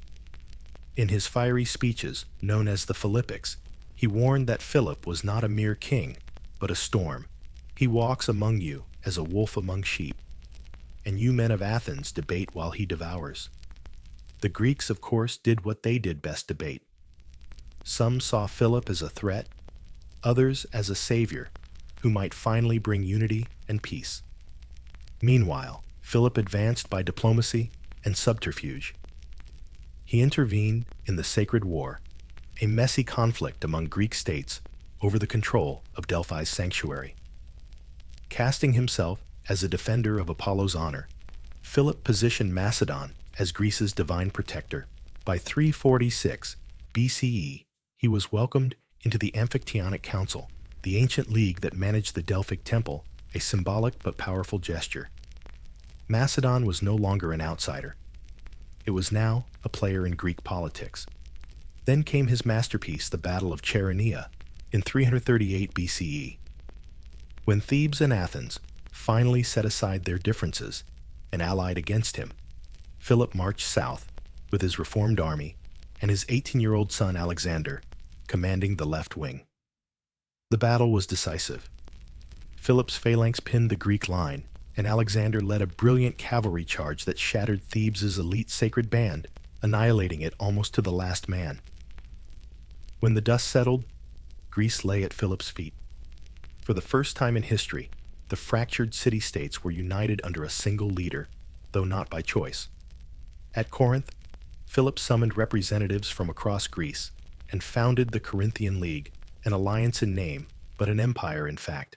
Each city was granted autonomy, but all swore oaths of loyalty to Philip as hegemon, supreme commander. Sparta, stubborn as ever, refused to join. Philip let them sulk in their isolation. He had larger ambitions.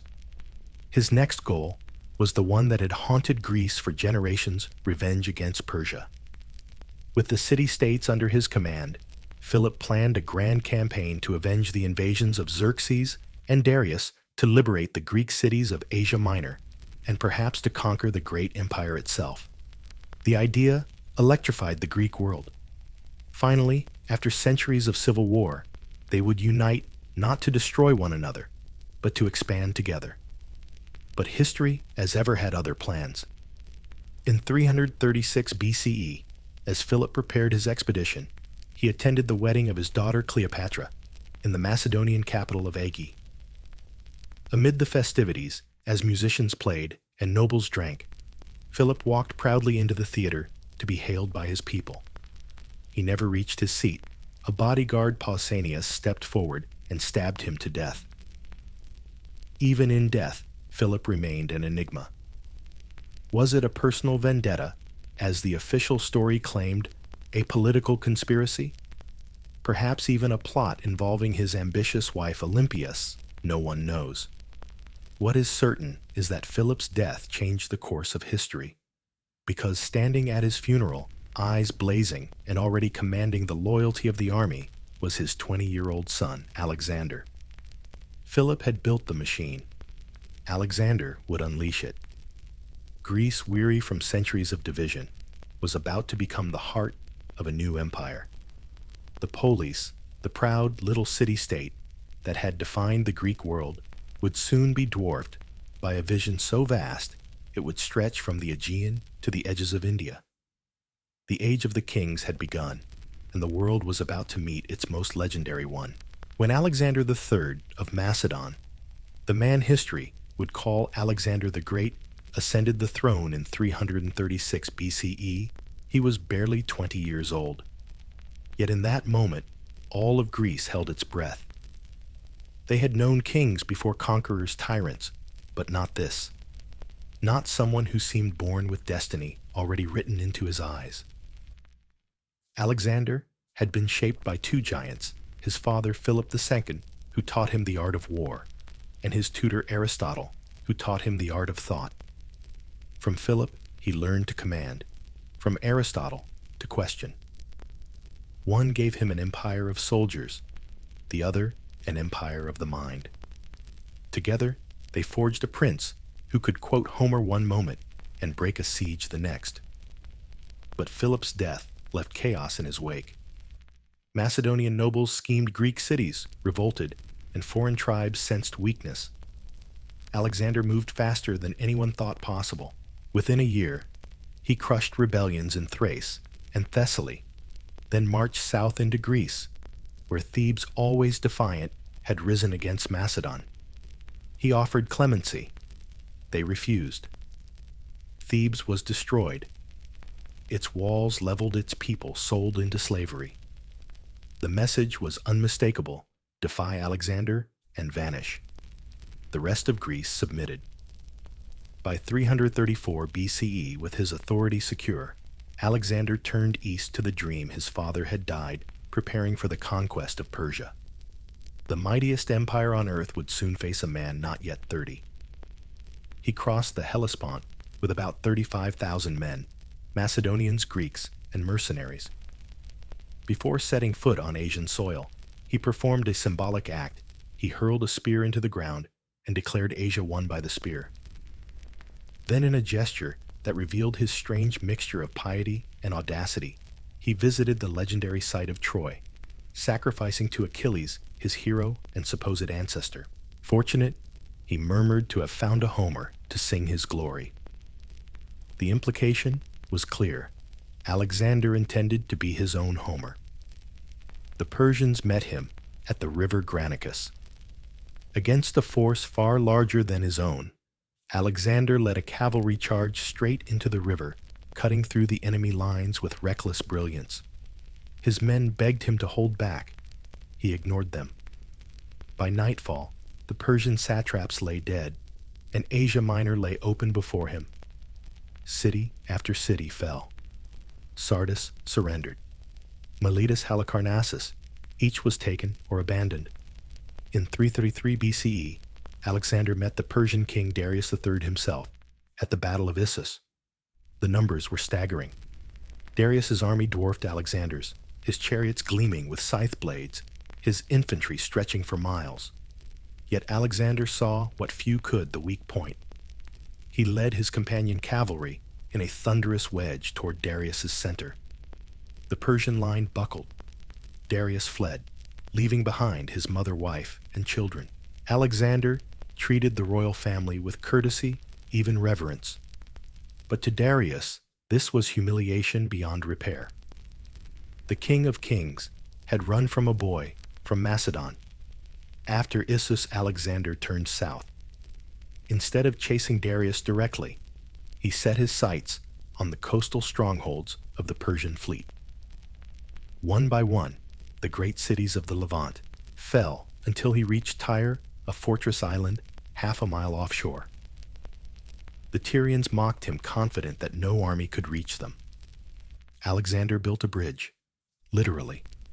For 7 months his men labored to create a causeway across the sea, bombarded by Tyrian arrows and fire ships. When it was done, he stormed the city and razed it to the ground. The message again was unmistakable.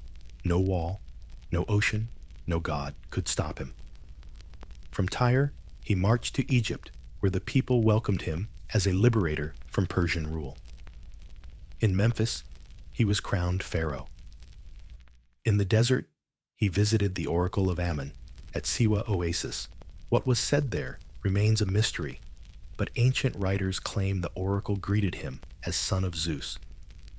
Whether he believed it or not, Alexander left convinced or convinced others that he was divine. In 331 BCE, he turned back east to face Darius once more. The two armies met on the plains of Gaugamela, near modern-day Mosul.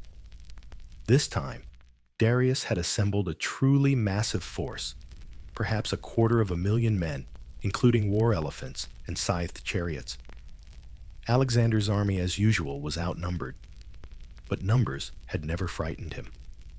At dawn, under a sky still streaked with dust and fire, Alexander rode the line shouting encouragement to every unit by name. When the Persians charged, he feigned retreat, drawing Darius's forces into confusion, then pivoted, slicing through the center. Darius fled once more. The Persian army disintegrated. The empire of Cyrus the Great had fallen. Alexander entered Babylon in triumph. He took Susa, then Persepolis, the ceremonial heart of Persia. There, after months of celebration, an intoxicated Alexander set fire to the great palace, whether by accident, impulse, or vengeance remains uncertain. As the flames devoured its cedar beams and gold ceilings, he wept. He had avenged Greece, but in destroying Persia, he had burned his father's dream. And still, he kept marching. East, through deserts and mountains, across the Oxus River, through Bactria and Sogdiana. Each new land added more to his legend and more to his frustration. He adopted Persian dress, married Roxana, a local noblewoman, and demanded his men bow before him in the Persian manner. Many bristled. Alexander was no longer one of them. He was becoming something else, half king, half god, restless, even in triumph. By 327 BCE, he reached India. At the Hydaspes River, he faced King Porus, who commanded war elephants and fierce cavalry. The battle was brutal, fought in monsoon rain and mud. Alexander triumphed again, but when he asked Porus how he wished to be treated, the defeated king answered simply, like a king. Alexander delighted, granted him his lands, and made him an ally. But his men had reached their limit. After years of marching, they mutinied at the Hyphasis River, refusing to go farther east. For the first time, Alexander turned back, not defeated by enemies, but by exhaustion and distance. On the journey home, his ambitions turned darker. He executed old companions on suspicion of treachery, demanded divine honors, and planned new conquests, Arabia perhaps, even the western seas. But in 323 BCE, in the palace of Nebuchadnezzar in Babylon, Alexander fell ill. Fever consumed him for days. Surrounded by his generals, speech fading, he was asked who should inherit his empire. He whispered, "To the strongest." Then at 32 years old, he was gone. The world he left behind was stunned. His empire stretched from Greece to India, yet without him, it had no center. Within months, his generals, the Diadochi, would carve it into fragments, each claiming a piece of his glory. But Alexander's dream could not be divided so easily. He had carried Greece to the ends of the earth. He had spread its language, art, and thought across continents.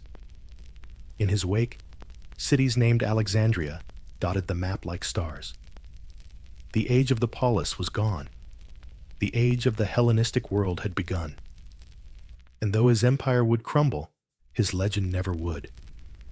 For better or worse, Alexander had shown the world what one man's will could do, and what it would cost to grasp eternity. When Alexander's body finally went cold in Babylon, the world he had conquered held its breath. His death in 323 BCE was not merely the passing of a king, it was the unraveling of an idea. For a decade, Alexander had bound continents together by the force of his will alone. Now that will was gone, and what remained was too vast, too fragile, and too full of ambition to survive him. He had left no clear heir. His half-brother Philip III Aridaeus was mentally unfit to rule, and his wife Roxana was pregnant with their son, Alexander IV. Both were mere symbols, pawns in the hands of generals who had marched beside the conqueror and who now looked upon his empire the way wolves look upon a fallen lion. They called themselves the Diadochi, the successors. At first, they pretended unity. They agreed to rule jointly in Alexander's name, each taking control of a region as satrap until the infant heir came of age. It was a fiction, and everyone knew it. Within months, the empire began to splinter under the weight of greed and fear. One by one, the great generals took their claims. Ptolemy, shrewd and cautious, seized Egypt, declaring that whoever held Alexander's body would hold his legacy. He intercepted the royal funeral procession and brought the embalmed corpse to Memphis, later enshrining it in a magnificent tomb in Alexandria, the new city that would bear both their names. Egypt, under the Ptolemies, would become a fusion of Greek intellect and Egyptian mysticism, a kingdom where pharaohs wore Macedonian crowns and spoke Greek in marble halls. To the east, Seleucus claimed the vast Persian territories stretching from Syria to Mesopotamia and beyond. The Seleucid Empire became the sprawling giant of the Hellenistic world, its cities, Antioch, Seleucia, on the Tigris, echoing Greek art, theater, and philosophy, even as its rulers battled endless revolts in lands that had never truly accepted them. Antigonus the One-Eyed, a general as fierce as his nickname suggested, tried to reforge Alexander's empire from Asia Minor. He dreamed of reunification, but his ambitions were as doomed as they were grand. Allied forces, Ptolemy, Seleucus, Lysimachus, and Cassander, crushed him at the Battle of Ipsus in 301 BCE. His death ended any hope of a single successor state. The Hellenistic world would remain forever divided, competitive, brilliant, and unstable. In Macedon and Greece, Cassander took control, ruling as regent before declaring himself king. He ordered the deaths of Roxana and the young Alexander IV, extinguishing the royal bloodline. The child who should have inherited the world never reached adulthood. It was the ultimate act of betrayal, and perhaps the inevitable end to a dream too large for any throne.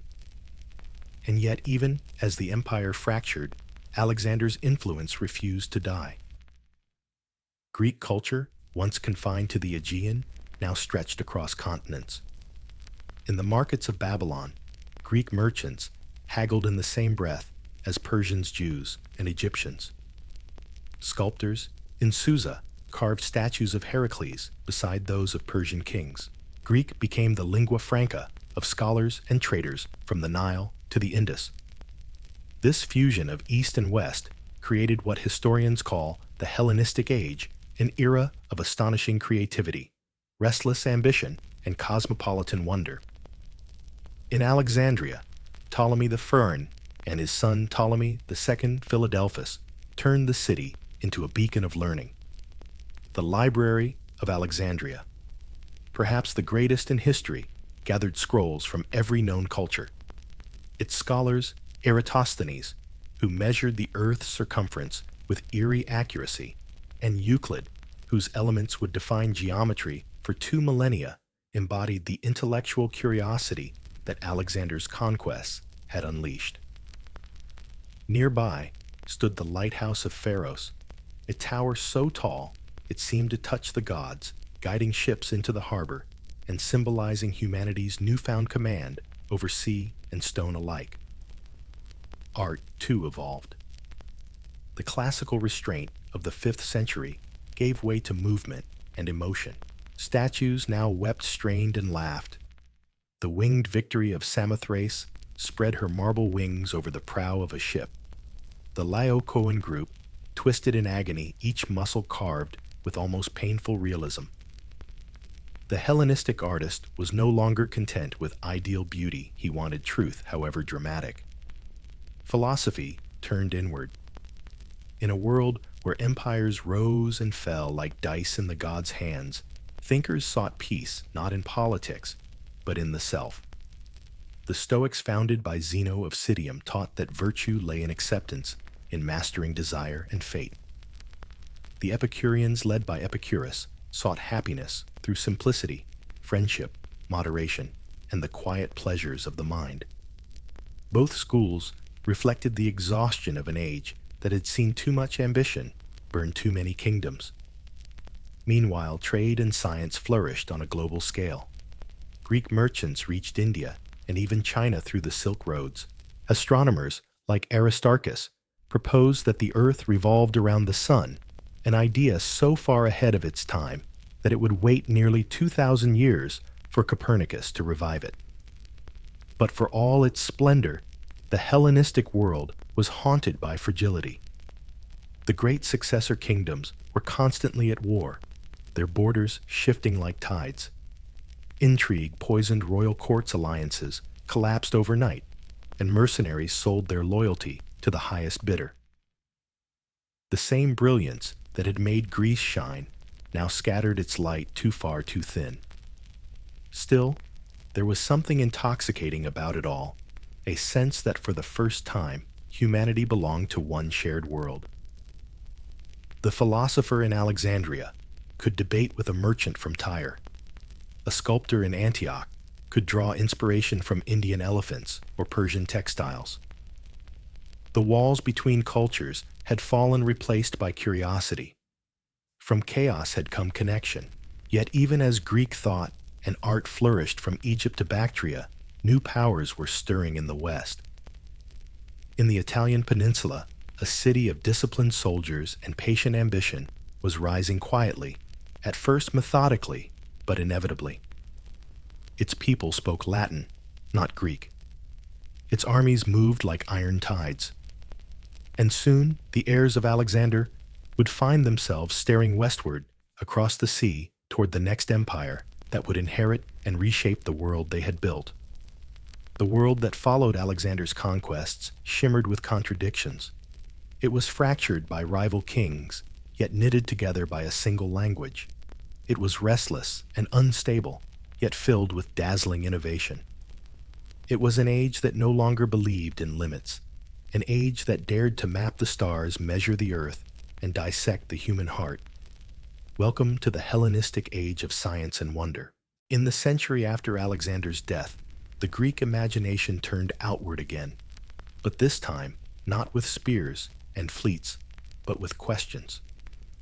If the classical age had been about what it meant to be human, the Hellenistic age was about understanding everything else: the heavens, the body, the laws that govern both gods and atoms. The thinkers of this world looked at the universe the way a child looks at the sea, awed, curious, and determined to dive in. Nowhere captured that spirit better than Alexandria. Founded by Alexander, but perfected by his successors, Alexandria became the beating heart of the new age. Its streets were wide, its harbor vast, its lighthouse the Pharos, a beacon of marble and fire that could be seen for 30 miles. But its true miracle stood inland: the Library of Alexandria, and its sister institution, the Mausoleum, or Temple of the Muses. Here knowledge itself was a religion. Scholars from across the known world lived and worked in its halls: Egyptians, Greeks, Persians, Jews, Syrians, all speaking Greek as their common tongue. The library's ambition was breathtaking: to collect every text ever written. Agents were sent to every port to copy scrolls from incoming ships.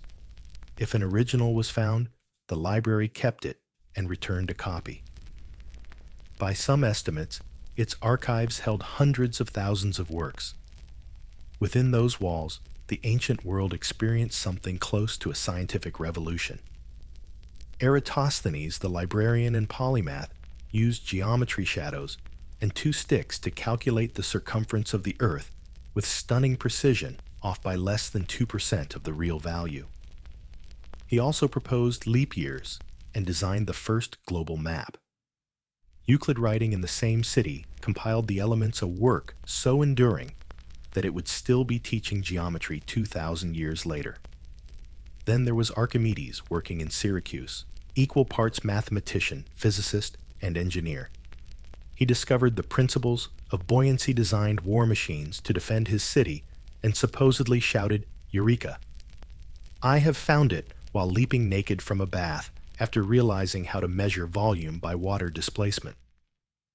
Legend says he died sketching circles in the sand as Roman soldiers stormed the city, too absorbed in thought to notice his own doom. Medicine advanced too. In Alexandria's medical schools, Herophilus and Erasistratus performed dissections, sometimes on living prisoners, to map the nervous system and distinguish veins from arteries. Their work was shocking to traditionalists, but laid the foundation for modern anatomy. Astronomy reached new heights. Aristarchus of Samos proposed a radical idea that the Earth revolved around the Sun, not the other way around.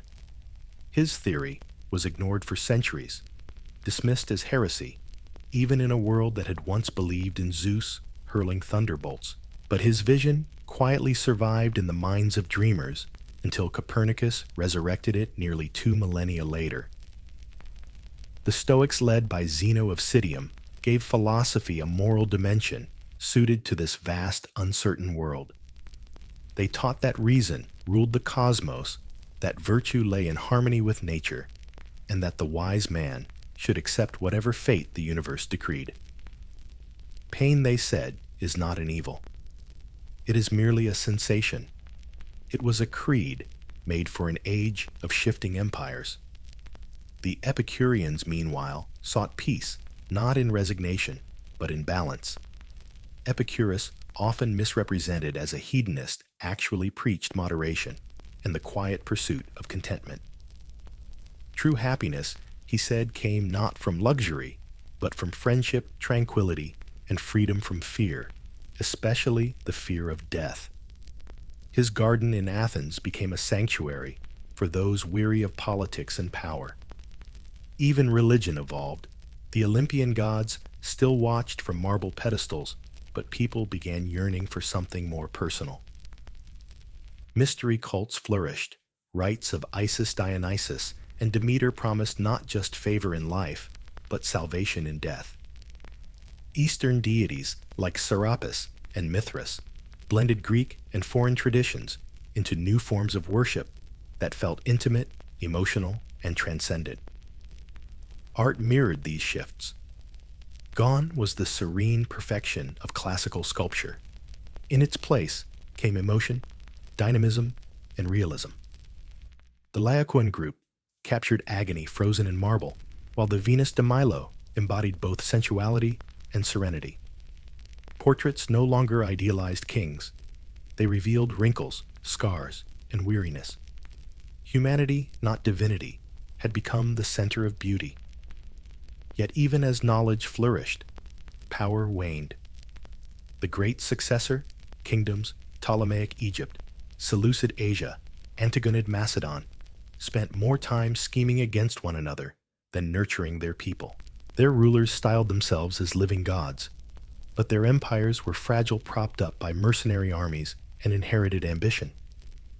In the marketplaces of Alexandria and Antioch, traders from India, Arabia, and Africa exchanged silk, spices, and gold. In the laboratories and observatories, scholars calculated the size of the universe, and yet the Hellenistic world was already trembling under its own grandeur. For all its wonders, it lacked what had once made the polis so powerful: the unity of purpose, the sense of belonging to a shared destiny. To the west, another civilization was watching, closely practical, where Greece was poetic, disciplined, where it was dramatic. The Romans, once a minor Italian republic, were rising inexorably. They studied Greek art, borrowed its gods, admired its philosophy, and quietly built an army that would one day inherit its world.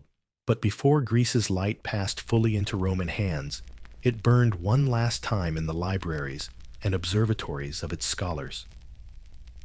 The Hellenistic Age, for all its chaos, had given humanity its first glimpse of a cosmos ruled not by capricious gods, but by discoverable laws. It was in its way the most Greek idea of all that the universe was intelligible and that the human mind could understand it. By the 2nd century BCE, the Greek world had grown old. Its cities still sparkled with marble and learning, but their independence was an illusion, a fragile mirage shimmering above the reality of decline. The great Hellenistic kingdoms, heirs to Alexander's vision, had become brittle things, magnificent on the surface, hollow within. And on the western horizon, a new power was rising.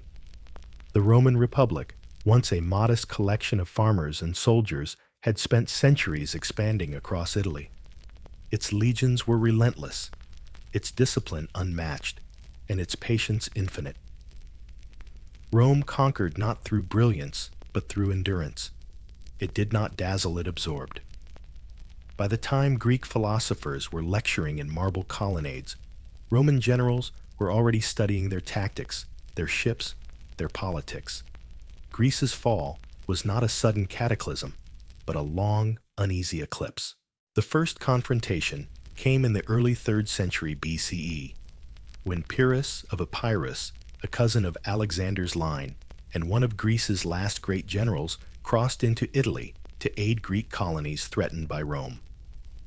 He won battles, but at such cost that his name became a proverb, a Pyrrhic victory. Another such victory, he admitted grimly, and I am undone.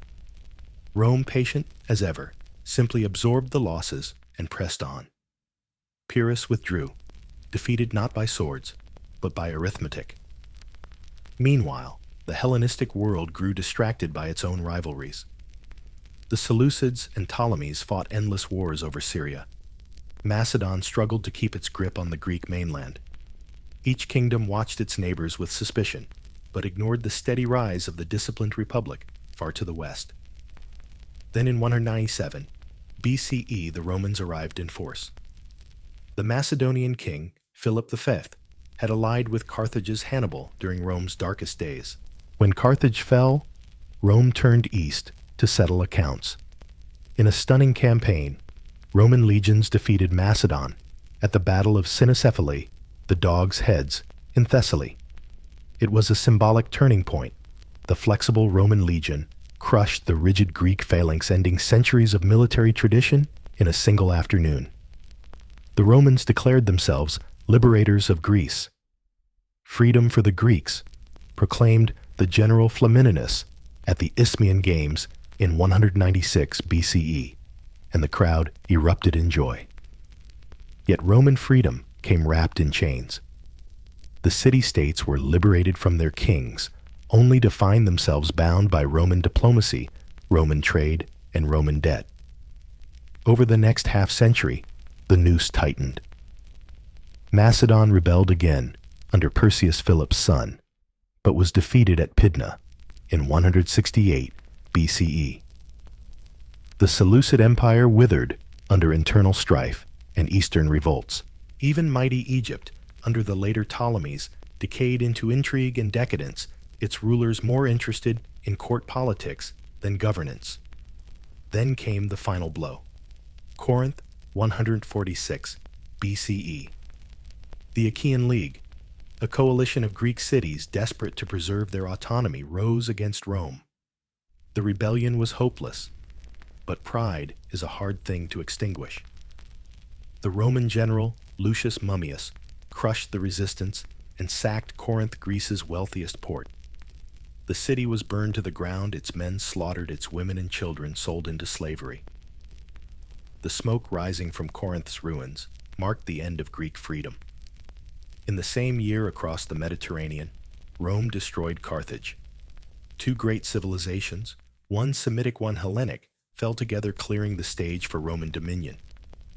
And yet, paradoxically, Greece's defeat was also its triumph. Conquest spread its culture farther than Alexander ever could. The Roman elite adored all things Greek. They studied Homer, and Plato decorated their villas with Greek statues and sent their sons to Athens to learn rhetoric and philosophy. Captive Greece, wrote the poet Horace, took her savage conqueror captive. In time, Greek became the language of intellect across the Roman world. The gods of Olympus merged with those of Rome.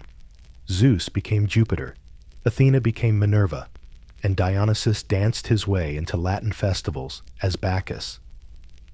Greek teachers filled Roman schools.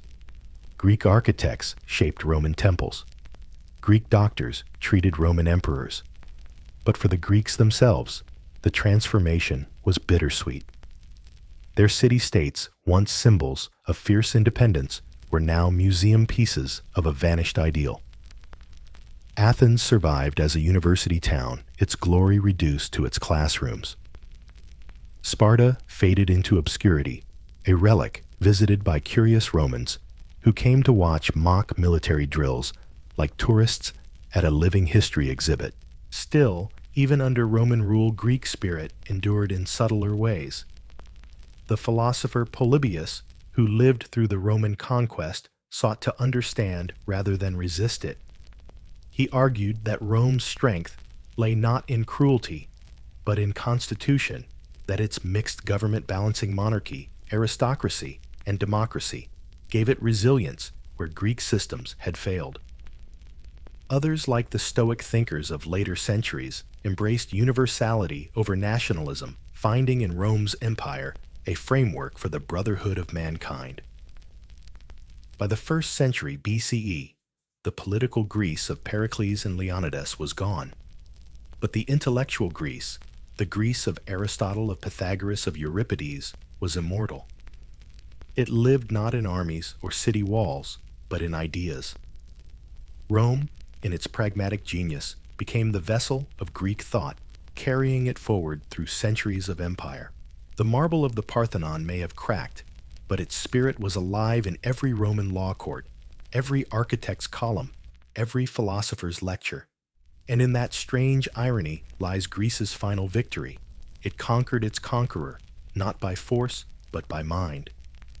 Still, for those who remembered the old days of hoplites on the plains of debates in the agora, of the smell of olive oil and sea wind, the fall of freedom was a wound that never quite healed.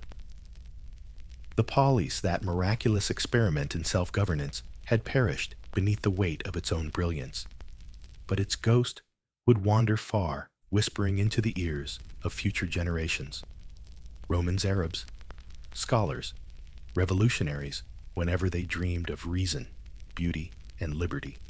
Long before Greece fell under Rome's shadow, its people had already built a world ruled not just by mortals and kings, but by the divine, a shimmering pantheon of gods who were neither all good nor all wise, but infinitely human.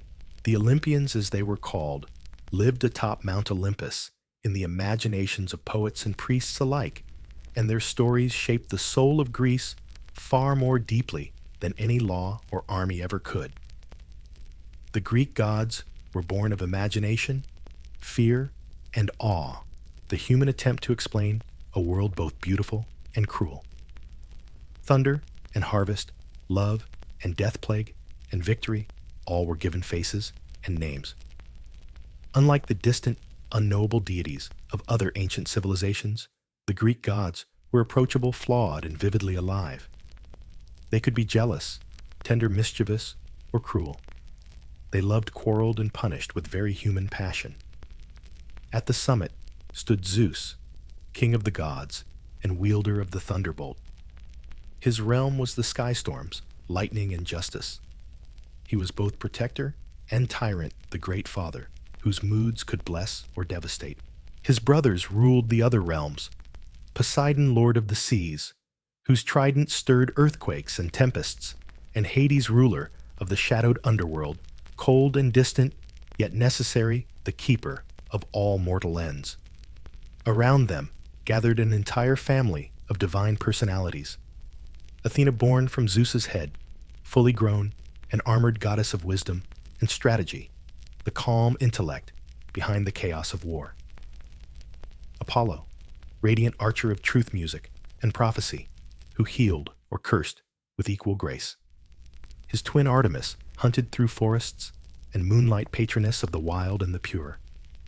Aphrodite, born of sea foam, embodied beauty and desire so potent that even gods trembled. Ares, god of war, raged through battlefields, the raw violence that Athena sought to control. There was Hermes, fleet-footed messenger and trickster patron of travelers, merchants, and thieves, the god who crossed boundaries and carried words between worlds. Hephaestus, the divine craftsman, forged weapons for gods and heroes alike, his lameness a quiet symbol that even imperfection had genius. And Dionysus, god of wine and ecstasy, blurred the line between rapture and madness, worshipped in wild festivals where reason dissolved into music and dance. Together, they reflected the Greek mind's refusal to separate the sacred from the human. The gods were not moral examples, but mirrors. Every emotion, every flaw, every joy found its echo among them. When Greeks looked to Olympus, they did not see perfection. They saw themselves magnified to mythic scale. Religion in Greece was not confined to temples or dogma. It was woven into daily life. Each polis had its own patron deity, Athena for Athens, Apollo, for Delphi, Poseidon for Corinth, and every citizen from farmer to philosopher offered sacrifices for luck, health, or forgiveness. The smoke of burnt offerings curled into the sky as a kind of communication, a negotiation with the unseen. Festivals filled the calendar. In Athens, The Panathenea celebrated Athena with processions, sacrifices, and athletic contests. The Dionysia held each spring honored Dionysus with theatrical competitions where playwrights like Sophocles and Euripides used myth to probe the human condition. Greek drama was itself a form of worship storytelling, as sacred ritual tragedy as moral inquiry. Beyond the bright temples and open altars, however, lay a more secret faith, the mystery cults. The most famous of these was the Eleusinian Mysteries, dedicated to Demeter and Persephone. Each year, initiates journeyed from Athens to Eleusis to reenact the myth of the daughter's descent into the underworld, and her return a powerful symbol of death and rebirth. Whatever they experienced in the rites, they swore never to reveal it. But all who underwent initiation claimed to lose their fear of death. In Delphi, high on the slopes of Mount Parnassus, mortals sought the words of Apollo's oracle. The priestess, the Pythia, sat upon a tripod, inhaling sacred vapors, her words interpreted by priests into poetic riddles. Kings, generals, and philosophers alike sought her counsel. Her pronouncements guided wars, migrations, and moral choices, though the gods, ever playful, often left humans to misread their messages. And then there were the heroes, men and women, caught between mortal and divine. Heracles, whose labors cleansed the world of monsters. Perseus, slayer of Medusa. Odysseus, the cunning wanderer. To the Greeks, these figures were proof that humans could, through courage or cleverness, touch the divine, even if it meant suffering to the edge of madness. For the Greeks, myth was truth dressed in poetry. It explained not what the world was made of, but what it meant to live in it. The myths bound cities, families, and generations together, turning the chaos of existence into narrative. Even the philosophers, who rose to challenge superstition, never truly escaped the god's shadow. Plato saw divine order in the cosmos. Aristotle found divinity in motion itself. The gods evolved with Greek thought, less literal, more symbolic, but they never vanished. When the Romans came, they simply changed the names. When Christianity spread, echoes of the old myths still lingered in art language and imagination. To worship the Olympians was not to believe in perfection, but to celebrate imperfection. The Greeks did not seek redemption. They sought understanding. Their gods were not omniscient, but relatable, flawed reflections of a species still trying to make sense of its own power and fragility. And perhaps that was the true genius of Greek religion. It humanized the divine, and in doing so, divinized the human. Though the temples would crumble, the myths would never die. They would travel through Rome, through the Renaissance, through the poets and dreamers of every age. Even now, when lightning strikes or a sea roars, we still half remember Zeus, and Poseidon still whisper names like Athena, Aphrodite, and Apollo, not as prayers, but as memory. For the Greeks, faith was never blind. It was wonder made permanent.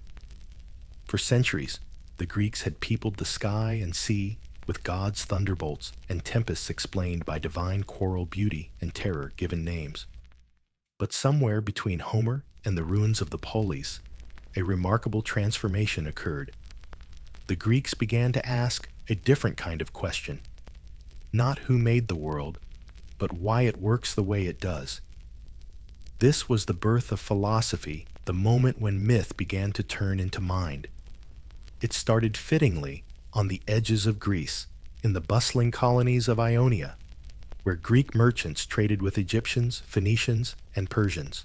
In Miletus, around the 6th century BCE, a man named Thales looked at the universe and decided it could be understood not through stories, but through reason. He proposed that all things arose from a single substance, water. Not divine, not mystical, just elemental. His successor, Anaximander, suggested the universe had no beginning or end, that it evolved from the boundless and abstract infinity. Anaximenes thought the primal essence was air. They were wrong, of course, but that hardly mattered. They had done something revolutionary. They had separated observation from worship. Soon, others followed.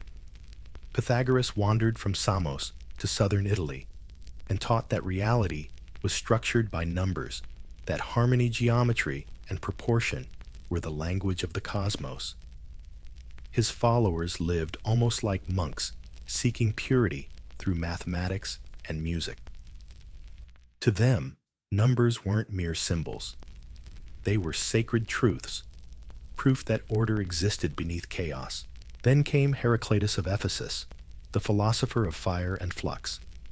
Everything flows, he said. You cannot step into the same river twice. Change, not stability, was the essence of existence. His counterpart Parmenides disagreed. Violently, change was an illusion, he argued. Reality was one, eternal, unchanging.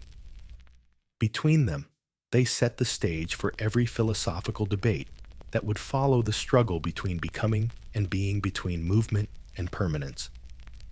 As Greek thought matured, it grew more daring. Empedocles proposed that all things were composed of four elements: earth, air, fire, and water blended by the forces of love and strife. Democritus, centuries before, microscopes theorized that everything was made of invisible particles, atomos, indivisible. The idea was almost mystical in its simplicity, the cosmos built from infinite little stones of matter dancing in the void. And then came Socrates, the man who turned philosophy inward. Socrates didn't write books or build theories of the heavens. He walked barefoot through Athens, asking questions that unsettled everyone, from merchants to generals. His method was disarmingly simple: ask, answer, refute, and keep asking until truth revealed itself, or until the other person lost patience. To Socrates, wisdom wasn't knowing everything. It was admitting how little one knew. The unexamined life, he said, is not worth living. But in a democracy drunk on rhetoric, such honesty was dangerous. His relentless questioning of moral and political authority made him enemies. In 399 BCE, accused of corrupting the youth and disrespecting the gods, Socrates was condemned to death. Offered escape, he refused. He drank the cup of hemlock, calmly talking philosophy until the poison reached his heart. His death turned him into a martyr for reason, the first philosopher saint. His disciple Plato took the questions further. If the world was always changing, how could anything be truly known? Plato answered with the theory of forms beyond the visible world lay a higher reality, timeless and perfect, the world of ideas. What we see are mere shadows of that truth flickering on the walls of a cave. For him, philosophy was not just logic. It was a spiritual ascent, the mind's journey toward eternal beauty and justice. Plato's academy in Athens became the first university of the Western world, a place where thought itself was sacred. His most gifted student, Aristotle, broke from his teacher's lofty ideals and brought philosophy back to earth. To Aristotle, knowledge began with observation, not abstraction. He studied animals, classified plants, mapped the stars, and dissected reasoning itself. He believed the world could be understood through cause and purpose, what he called the four causes. Every object, every being, had a reason for being a telos, an end toward which it naturally moved. Where Plato sought perfection in heaven, Aristotle found meaning in the natural world. Together, they framed the two halves of Greek reason, the dreamer and the scientist, the idealist and the empiricist. Their tension between perfection and practicality would shape all Western thought from medieval theology to modern science. As philosophy spread, it evolved into schools that reflected Greece's changing fortunes. The Stoics, led by Zeno, taught self-control and acceptance, that virtue lay in aligning one's soul with reason, not emotion. The Epicureans following Epicurus taught that the goal of life was happiness, not in excess, but in tranquility and friendship. The skeptics like Pyrrho warned that certainty was illusion, that peace came only through suspension of judgment. Even as Greece fell under Roman rule, its philosophers remained the empire's conscience.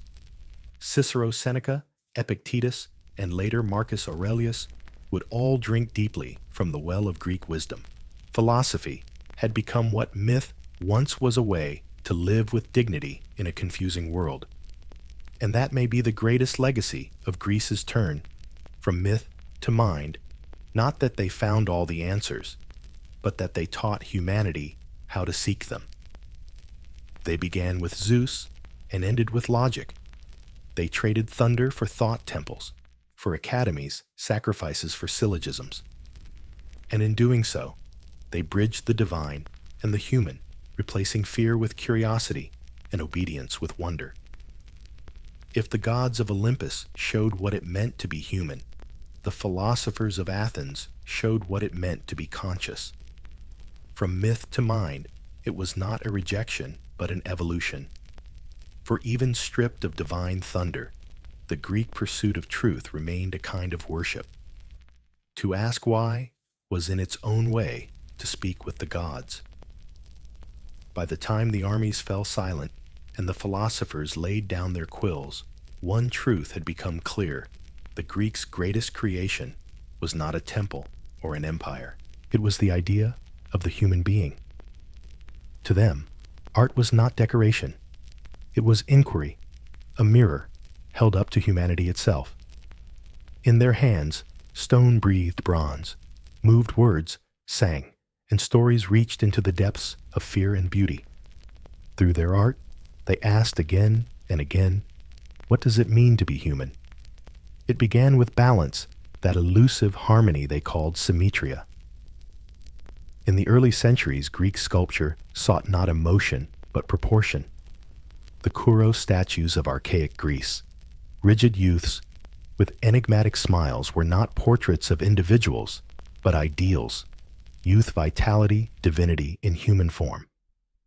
Then in the 5th century, BCE, something miraculous happened. Artists like Polykleitos began to perfect the canon of proportion, capturing not just the body's symmetry, but its movement. The Dorophoros, the spear-bearer, stands in contrapposto, one leg bent, weight shifted, caught between motion and stillness. Flesh became philosophy. As the classical age bloomed, art found emotion in restraint. Phidias, the master of the Parthenon, carved gods who looked human, not because he diminished them, but because he elevated us. His Athena Parthenos, gleaming in gold and ivory, was not a goddess towering over mortals, but an ideal of wisdom that mortals could strive toward. Architecture followed the same logic. The Parthenon itself was more than stone. It was mathematics turned into poetry. Every column subtly curved inward. Every angle was adjusted to correct the tricks of human vision. It was designed not for the gods, but for the human eye, a building that met its viewer halfway perfect because it accounted for imperfection. And in theater, that uniquely Greek invention, the human soul, became both stage and subject.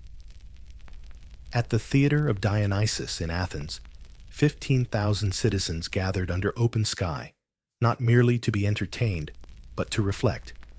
The tragedies of Aeschylus, Sophocles, and Euripides were civic rituals, philosophy, performed in chorus and verse. Aeschylus gave the Greeks their moral grandeur.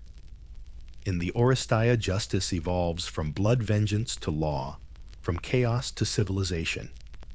Sophocles explored duty and doubt, Antigone defying the state for the sake of conscience.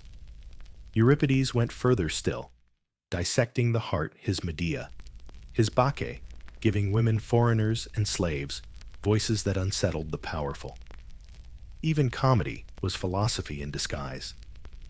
Aristophanes in his plays mocked politicians' gods, and philosophers alike, laughing at democracy's absurdities while reminding his audience that laughter itself was a form of freedom. Painting and pottery, meanwhile, captured the everyday in exquisite detail, black figure and red figure vases showing athletes, lovers, musicians, soldiers. In their graceful lines, one can sense the same obsession, not with glory, but with form, with rhythm, with being.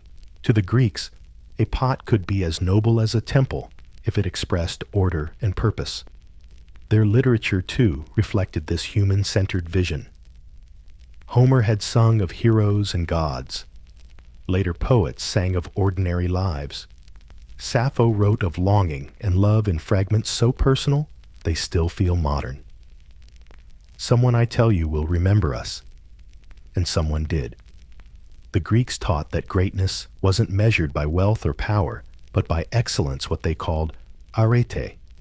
A sculptor could have arete. So could a soldier, a singer, a farmer, a thinker. It meant fulfilling one's potential with dignity and grace, being the best version of oneself. In that sense, art was not separate from life. It was life perfected. Even their philosophy of beauty was moral. Plato saw beauty as the ladder by which the soul ascends to truth from the body, to the mind, to the divine. Aristotle saw art as catharsis, a way to purify emotion through understanding it. To look at a tragedy, to hear music, to see a statue, these were acts of reflection, of participation in the cosmic order. When the Hellenistic Age arrived, art grew more emotional, more dramatic. The serene gods of the Parthenon gave way to the twisting agony of the Laocoon, the windswept triumph of the winged victory of Samothrace, the intimacy of the Venus de Milo. Artists no longer chased balance alone. They pursued truth in motion, the tremor of grief, the spark of laughter, the exhaustion of age. It was as though, having explored the perfection of form, they turned to the perfection of feeling. The art of being human had evolved from proportion to empathy. Even science reflected this aesthetic faith. Astronomers, doctors, and engineers all saw their crafts as part of a greater harmony. To measure the Earth's circumference, to build a temple aligned with the stars, to sculpt the human body, all were acts of reverence toward the same ideal that the universe is knowable and humanity belongs within it. And perhaps that is the Greeks' most enduring legacy. They never divided truth from beauty, or reason from emotion. They saw all of it, the body, the mind, the polis, the cosmos, as facets of one coherent whole. Their art was not just about how to see, but how to live. Even centuries later, when Rome ruled their lands, Greek artists and teachers filled Roman homes. Their columns and dramas, their philosophies and poems became the grammar of Western civilization. When Renaissance painters rediscovered perspective, when Michelangelo carved the human body as if it were divine, when modern thinkers spoke of democracy, logic, or proportion, they were knowingly or not speaking Greek. For the Greeks, art was never mere decoration. It was an argument, a declaration that beauty, truth, and virtue are all one language, and that language is human. The Parthenon still stands battered, but luminous. The statues may have lost their paint, but not their pulse. The tragedies still draw breath on modern stages. The questions the Greeks asked, what is justice? What is love? What is a good life? Still echo across every culture touched by their light. They didn't just invent the art of being human. They defined it, and in a sense they're still teaching us how to practice it. The story of Greece does not end with the fall of its cities, or the silencing of its poets. Like the echo of a lyre across stone hills, it carries on softer, but never gone. Its temples crumble, its empires fade, yet its ideas move restlessly forward, finding new voices in every age that dares to think, to question, to dream. After the legions of Rome marched across its soil, Greece's spirit refused to be conquered. The Romans built aqueducts and armies. the Greeks gave them a soul. In the marble courtyards of Roman villas, philosophers lectured in Greek. The generals spoke Latin in the Senate, but whispered in Greek to their tutors. To be educated to be civilized meant to be Greek in mind, even if not in birth. Cicero called philosophy a gift from Greece to Rome, and indeed the conqueror became the student. When Rome itself fell, Greece lived on not as a kingdom, but as an inheritance. The Byzantine Empire, born from the ashes of Rome's eastern half, spoke Greek, worshipped in Greek, and built domes that reached for heaven like the Parthenon's spiritual descendants. Christian theologians, Basil, Gregory Chrysostom, fused Greek logic with faith-crafting doctrines that would shape both East and West. Aristotle's syllogisms found their way into theology, Plato's ideals into visions of paradise. The gods of Olympus had yielded to one god, but the Greek instinct to seek harmony between reason and the divine endured. And then, in the dark centuries of Europe's sleep, the embers of Greece waited glowing quietly in monasteries copied in ink by scholars who barely understood what they preserved. When at last the Renaissance dawned, it was Greece that woke the world. Painters and architects rediscovered the geometry of the Parthenon, the poise of Polykleitos, the anatomy of the Kouros. Michelangelo carved marble as Phidias once had muscle and movement balanced in divine proportion. Raphael's school of Athens placed Plato and Aristotle at the center of a new cosmos, their gestures one pointing up to ideals the other, down to the tangible symbolizing the eternal dialogue of human thought. Poets found their muses again. Scientists borrowed their methods. Philosophers revived the dialectic. Across Europe, the word humanist was born, and beneath it unmistakably pulsed the heartbeat of Greece. But the echo did not stop there. The Enlightenment, that bold age of reason, was Greece reborn in the modern tongue. Thinkers like Locke, Voltaire, Jefferson, Kant traced their lineage back to Athens. The same questions Socrates had asked in the Agora about justice, virtue, and truth were now asked in salons and assemblies. The polis found a second life in the modern nation. Democracy, long buried under monarchy and empire, rose from its Athenian grave to stand again as an ideal. Even today, the legacy of Greece surrounds us so intimately that we forget to notice it. Our architecture echoes its columns, our literature its archetypes, our language its roots from democracy and philosophy to theater logic and cosmos. Every courtroom and classroom, every library and parliament is haunted by the ghosts of Athens. And yet to see Greece merely as the origin of the West is to miss something deeper. Greece was never just a place. It was a way of seeing. It taught the world that beauty and truth are two sides of the same coin, that freedom and responsibility are inseparable, that curiosity is the highest form of reverence. It reminded humanity, and still reminds us, that the divine can be found in the human and the human in the divine. Of course, the real Greece, the living one, endured as well. Through conquest and poverty, through Byzantine hymns and Ottoman rule, the Greek people kept their language alive, their myths intact, their sea wind in their lungs. When the War of Independence erupted in 1821, their battle cry was not just for land, but for memory. And when modern Greece rose again, battered but unbowed, it was not a resurrection, it was a return. Today, among the ruins of Delphi and the stones of the Parthenon, the past and present still meet.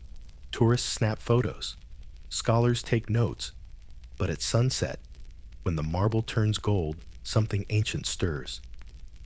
The same wind that once lifted Athenian sails whispers through olive groves.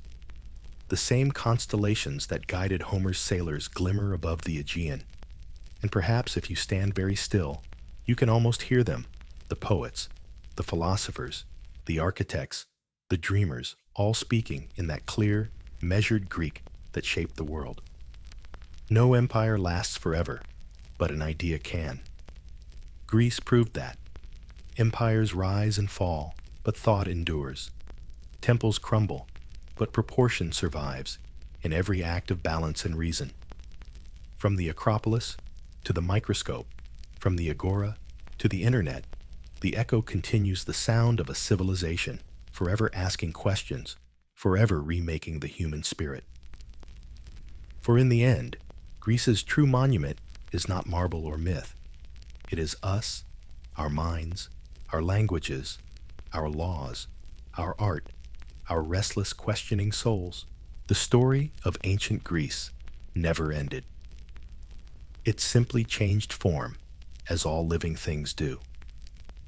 It flows still in our philosophies, our freedoms, and every act of wonder that begins, as it did for them, with a simple, unanswerable question. What does it mean to be human?